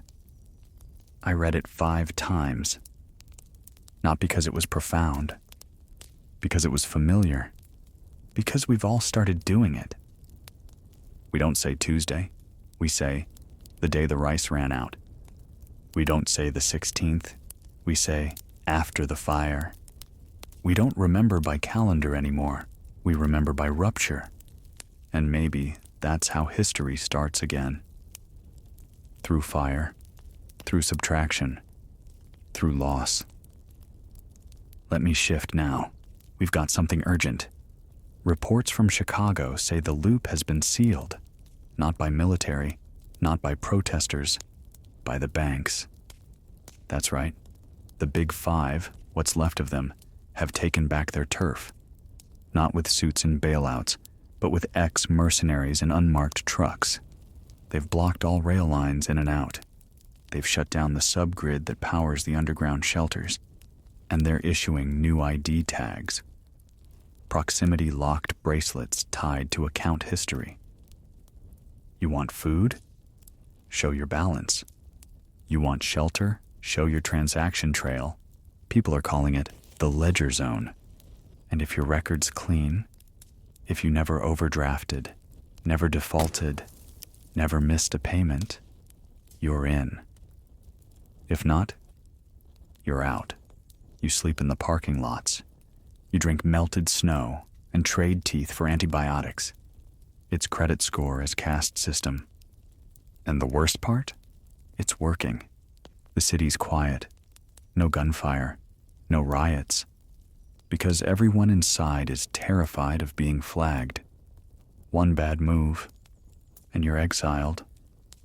One missed code scan, and you're outside the fence again, watching the high-rises flicker like they're still part of the old world. And once you're out, you don't get back in. So if you're heading toward Chicago, don't. Not unless you're ready to become a number again. Not unless you're willing to live inside a spreadsheet. Because the banks may have lost their paper, but they didn't lose their hunger. And they're feeding on what's left of the order we used to believe in. I need to catch my breath. Let me tell you about someone I met just last night. He came up the trail from what used to be Missouri. Thin, barefoot, carrying a metal lunchbox wrapped in a kid's scarf. Said he used to be a librarian, lost everything but a handful of books he kept memorized. Said he walks from camp to camp now, reciting them to anyone who'll listen. He carries no weapons, just stories. Children gather around him. Grown men sit quietly in the back. He doesn't perform, doesn't sell anything, He just speaks. The words aren't always right. Sometimes he forgets the endings. Sometimes the characters blur. But people don't care. Because it's not about the plot. It's about remembering there were once stories that didn't end in fire. That there was once beauty in words strung together without panic. He told me a poem before he left. I can't quote it exactly, but it went something like this. When the lights go out, we become candles. When the road ends, we become the map. When the silence swallows the signal, our names carry forward through breath. He didn't leave a name, didn't want one, said, names belong to the old world. I'm just the echo now. So if you hear a voice in the dark reciting lines about stars and fields and cities that no longer burn, listen. That might be him. Or someone like him. The world doesn't need leaders right now. It needs echoes. It needs memory. We are the record keepers now. Not by choice, by survival. This is Jordan Hale. Still breathing. Still sending. Still holding the line. For those out there who've stopped speaking. Let this be your voice until you find yours again. You're not alone. Not yet. I used to think silence was peace, but now I know better. Silence is just the absence of answers. And in times like these, it's the loudest thing in the world. This is Jordan Hale. You're still on 99.3 FM, the last frequency. And if the world won't speak to us, we'll keep speaking to each other. Got a signal burst from someone in North Carolina. No name, just a tag. Coal Burner 7. They've been watching the Smokies turn from green to gray. Trees stripped of bark, hillsides glowing at night. Not from fire, but from phosphorescence. Said there's something leaking from the old military depots buried deep under those ridges. Something that hums if you stand too still. He tried to record it. All he got back was static and nosebleeds. If you're near Asheville, head west or dig deep. But don't stay on the ridge lines. Something's wrong up there. The ground feels hollow. And if the forests have gone quiet, it's not because the animals left. It's because they're listening. Further west, Oklahoma's oil fields are lighting up, not from drills, but from sabotage. At least 8 refineries torched in the last 48 hours. And not by raiders, by insiders, engineers, safety inspectors, people who used to work the night shift and just decided, no more. One woman left a note behind, written in grease pen on a break room wall, said, "If this black blood made kings, then let its fire bury them." There's a war inside this collapse, not between nations, not between factions, but between memory and survival, between what we built and what we allowed. You can feel it now. Some people are trying to rebuild the old world. Others are trying to erase it completely. And maybe they're both wrong, or maybe they're both right. I got word out of El Paso. New border policy, if you can call it that. Mexico's sent troops to the northern edge. Not to invade, but to filter. They're not letting Americans cross unless they bring resources. A gallon of clean water gets you 10 minutes of evaluation. A working generator gets you a red stamp. A child with a vaccination card gets priority access if they're under 10. If you show up with nothing, they turn you around. No shouting, no bullets. Just a slow shake of the head and a point back to the dust. They've even set up something called the table, a folding desk in the middle of the road, manned by a single woman with a laptop and a solar charger. She types in your name, your age, your skills, your history, and then she looks you in the eyes and says yes or no. One word, that's it. And when asked who she works for, she just smiles and says, "Whoever survives next." I don't know whether to be horrified or impressed, but I know this: the rest of the world is watching us fall. Not with pity, not with malice, but with calculation. And they're deciding not if they'll save us, but if we're worth the wait. Closer to home now, Atlanta. The blackouts total. From Peachtree to the Beltline, every grid went dark 2 nights ago. No flickers, no brownouts, just gone. And almost immediately, the air filled with music. I'm not kidding. Hundreds of people poured into the streets with battery-powered speakers, wind-up radios, even string instruments. They formed a ring around downtown and played gospel, jazz, folk, punk, anything they had. They lit candles, burned sheet music, danced barefoot on cracked asphalt. One man stood on the roof of an abandoned car dealership and shouted, "If this is the end, let it sound like us." And for 12 hours, the city breathed again, not in light, in rhythm, and then at dawn, silence. They vanished. No fires, no looting, no mess. Just a chalk drawing on the street corner, shaped like a treble clef, and the words, "We were here." If that's not resistance, I don't know what is. So, wherever you are tonight, if you have an old guitar, pick it up.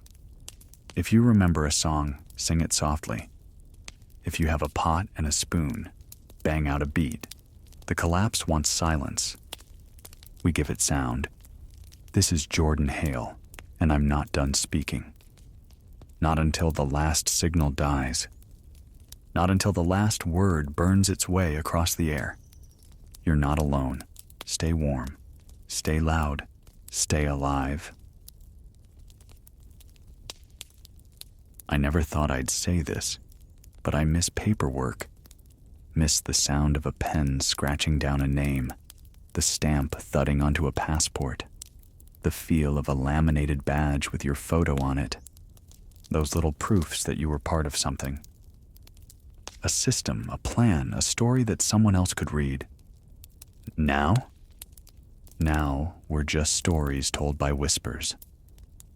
You're listening to 99.3 FM.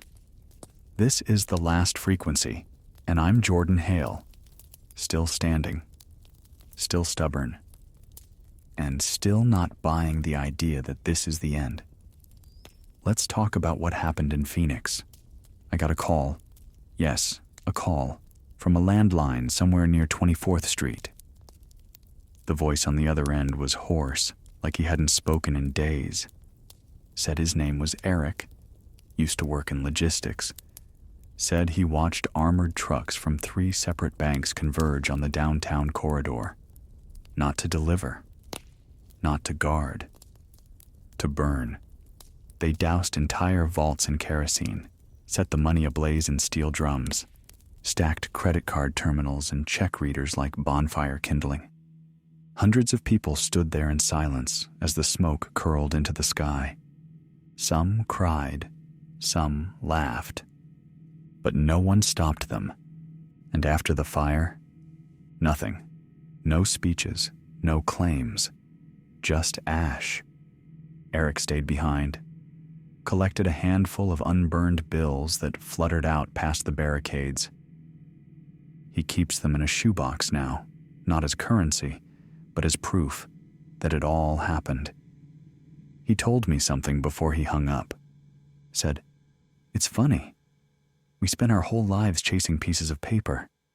And in the end, the fire didn't care how much was in our account." I've been thinking about that all night. because there's something freeing about watching the things that once ruled you turn to dust. It's terrifying, sure, but it's also clean. No negotiation, no appeals, just a hard reset. And maybe that's what some people wanted all along. Not collapse, just clarity. Let me read you something. It came scrawled in charcoal on the side of an old delivery van outside Tulsa. This isn't the end of the world. It's the end of their world. Ours is just beginning. I don't know who wrote that, but I've seen it now in 3 different cities, spray painted on bridge supports, scratched into bathroom mirrors, even stitched into the back of a jacket. It's become a kind of anthem, and whether you agree or not, it means something's rising from the ashes. Let's turn our attention now to the Pacific Northwest. Seattle's gone dark, but not silent. Someone's still broadcasting. Not like me, not voice, just tones. Every 6 hours, a single frequency pulses out, 4 rising notes followed by static. No words, no location, no context. But people have started calling it the bell, and they listen. They set alarms for it. They gather in parks and rooftops and whisper when it starts. They say the tone reminds them of rain, of fairy horns, of the echo between train cars when the city used to move. And then they go home. Nothing happens. No call to action. Just acknowledgement that something is still out there, that something still rings. Maybe that's what hope sounds like now. Not declarations, not speeches, just a note that says, I'm still here. I want to say something to the kids listening. I know you're out there. Hiding in basements, curled up next to old battery radios, clutching cracked screens that show nothing but static. I know the adults around you are scared, and I know they're not always telling you the truth. So let me. Yes, things are broken. Yes, people made mistakes, big ones. But none of this is your fault. You didn't ask to be born into a house already on fire, but here you are, breathing through the smoke, learning how to stay warm without light, learning how to build something new from pieces no one else wanted. That makes you the strongest people I've never met. So hold on. You'll rebuild what we couldn't. You'll plant gardens in places we left barren. You'll write songs from ruins. You'll carry stories in your bones that'll scare and inspire those who come after. And one day, someone will ask what it was like. And you'll pause, and you'll say, it was hard, but we made it. So keep going. You're not just survivors. You're the architects of what's next. This is Jordan Hale, still stubborn, still sending, still believing that the next page is ours to write, even if the ink's running dry. You're still out there. I can feel it.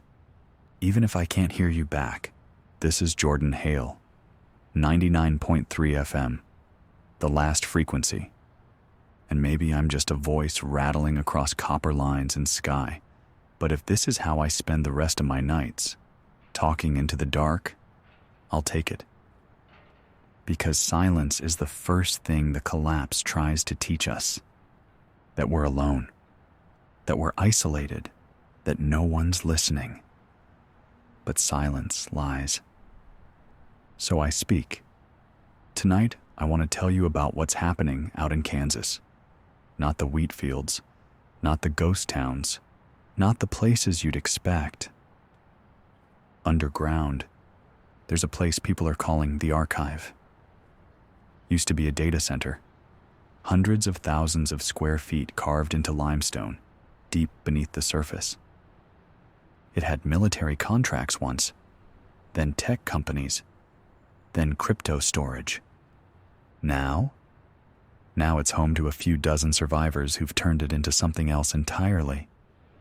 They're not trying to rebuild the internet. They're not trying to hoard code or restart some digital economy. They're printing books. That's right. They salvaged a dozen old laser printers, wired them to solar rigs, and they've started transcribing everything they can remember, from memory, from scraps, from torn pages, poems, recipes, blueprints, history. They print them out, bind them with tape or string or dental floss, and leave them at way stations, abandoned rest stops, rail depots, anywhere someone might pass. On the inside cover, every book says the same thing. This is not knowledge. It's a seed. Plant it where it matters. Some are calling them fools, saying paper can't save us. But I think they know something we forgot. That even in a burned world, words are flammable in the right hands. So if you find one of those books, keep it dry, read it by candlelight, pass it on.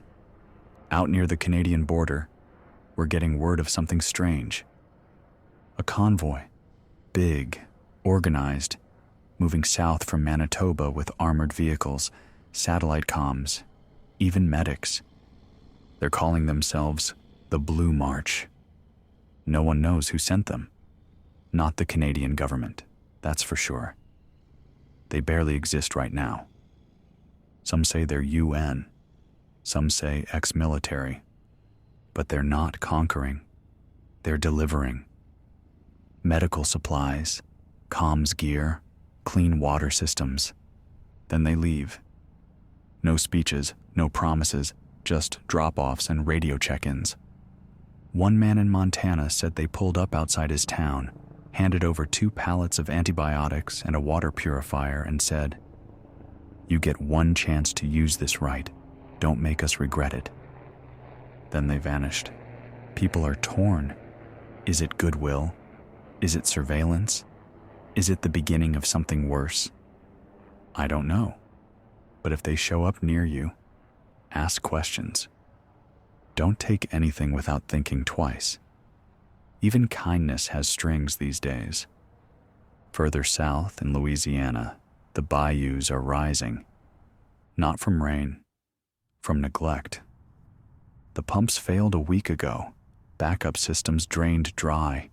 Now the water's coming back for what we tried to bury. I got a voice message from someone near Huma. Said the swamp has started to move different. Said the birds have gone silent. Said the air smells like old metal and ozone. She's been charting the water lines with charcoal on her kitchen wall. Every day it creeps higher. Every night she draws a new mark. She doesn't leave the house anymore. She's got a raft tied to the front porch, just in case. And this is what she whispered at the end of her message. If the world ends in fire, at least it's fast. But if it ends in water, it takes your breath piece by piece. She didn't leave a name, just coordinates and a prayer. If you're in the lowlands, don't wait. Water doesn't ask for permission. It rises. Now I know some of you are trying to get out, trying to reach borders, planes, boats, whatever's left. I get it. But I want to say something to anyone thinking of heading to New York. Don't. It's not just shut down. It's frayed. Manhattan's not a city anymore. It's a story told through ruins and sirens. There are rumors of sky farms on rooftops, lit by salvaged solar panels and mirrors. But they're myths at this point. The bridges?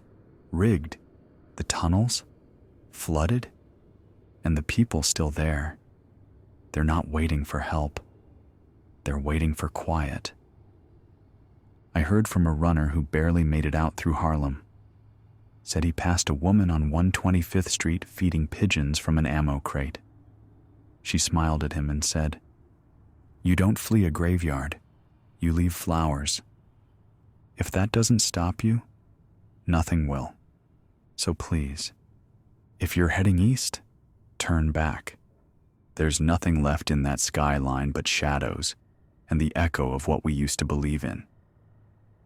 This is Jordan Hale, and if my voice makes it to one pair of ears that needed it tonight, that's enough. We're still here. We're still breathing. And that matters, even now, even still.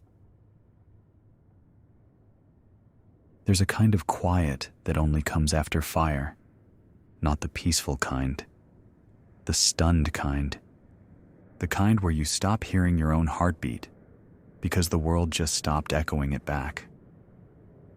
You're on with Jordan Hale, 99.3 FM. If you're still listening, so am I.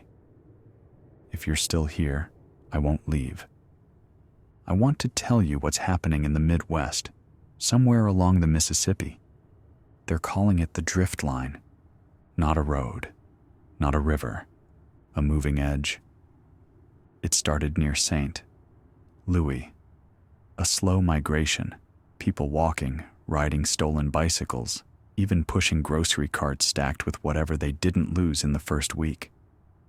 But this isn't a refugee line. It's a barter chain. Every 10 miles, they set up camp. Each camp has one rule: trade or teach. If you can't offer supplies, you offer knowledge.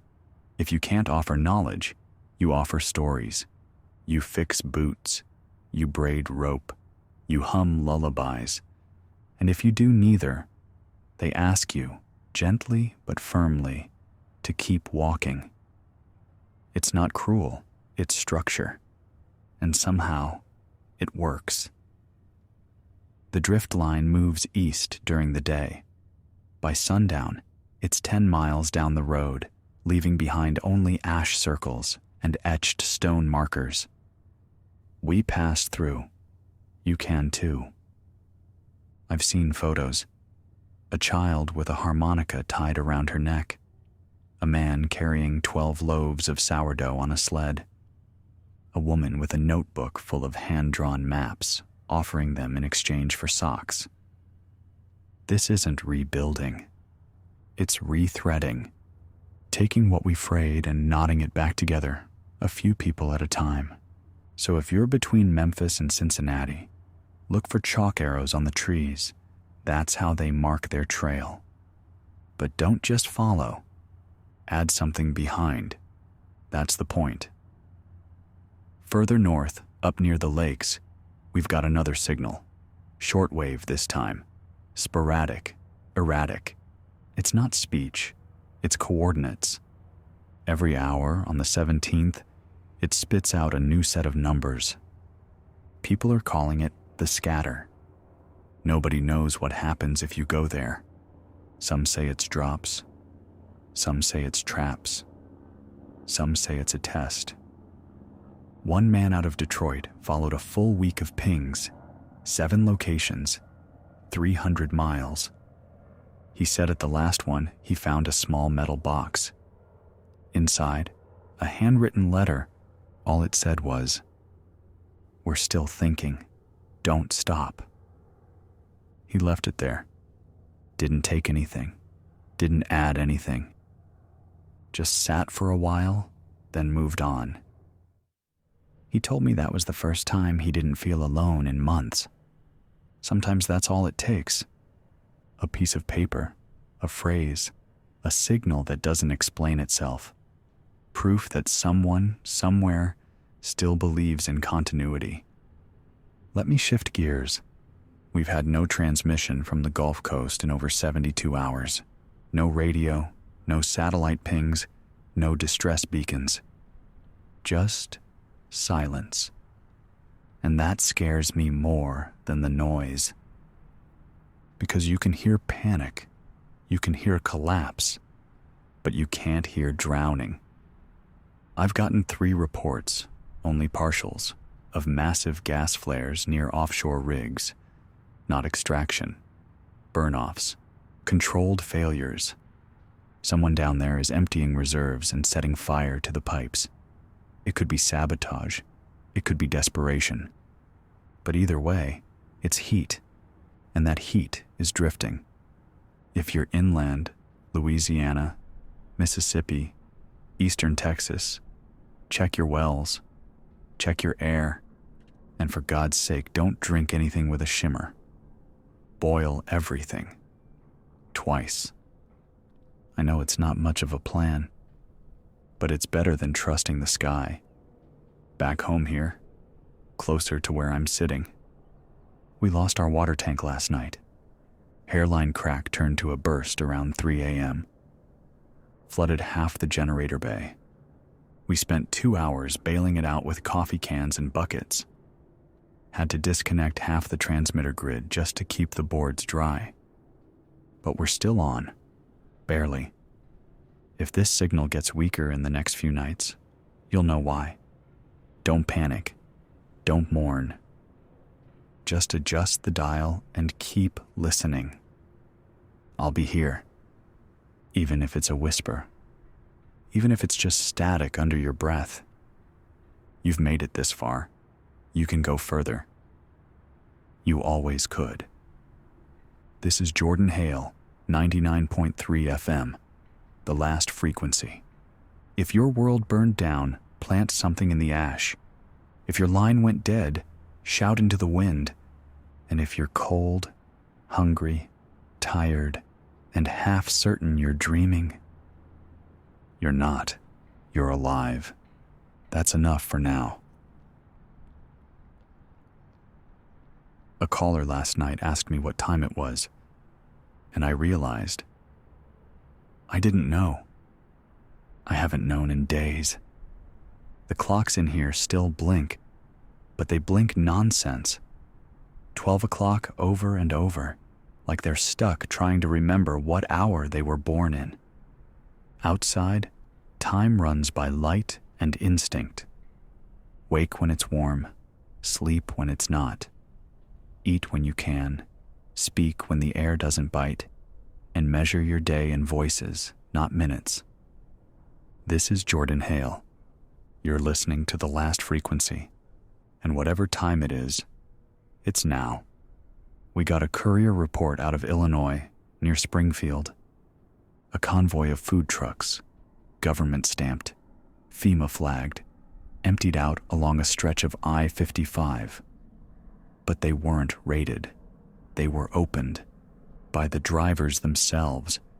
They left the back doors hanging, boxes torn wide, and just kept walking. Someone called it the empty mile.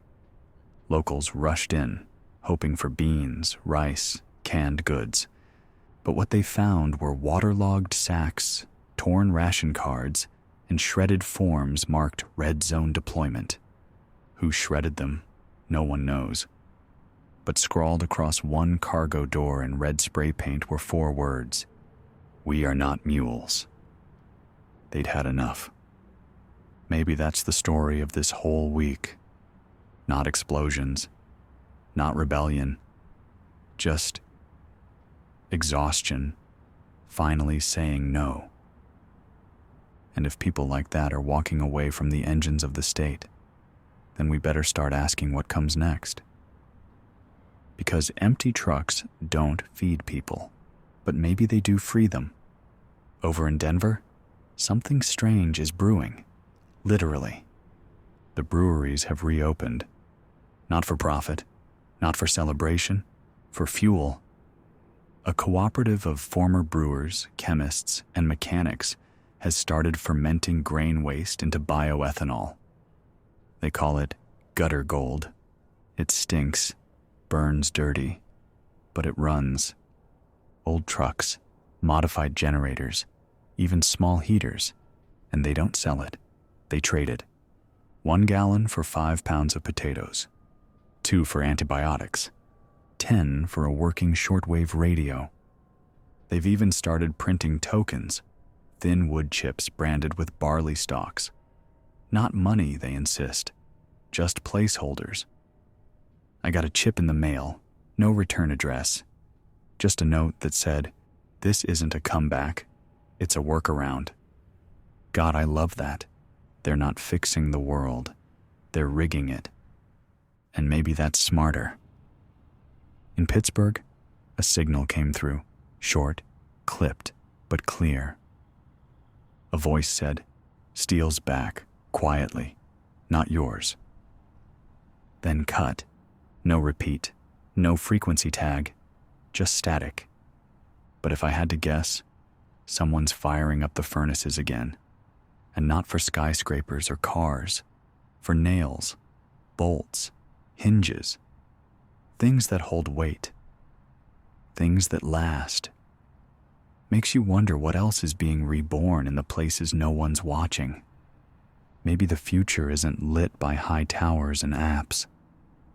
Maybe it's hammered in the dark by people who stopped waiting for permission.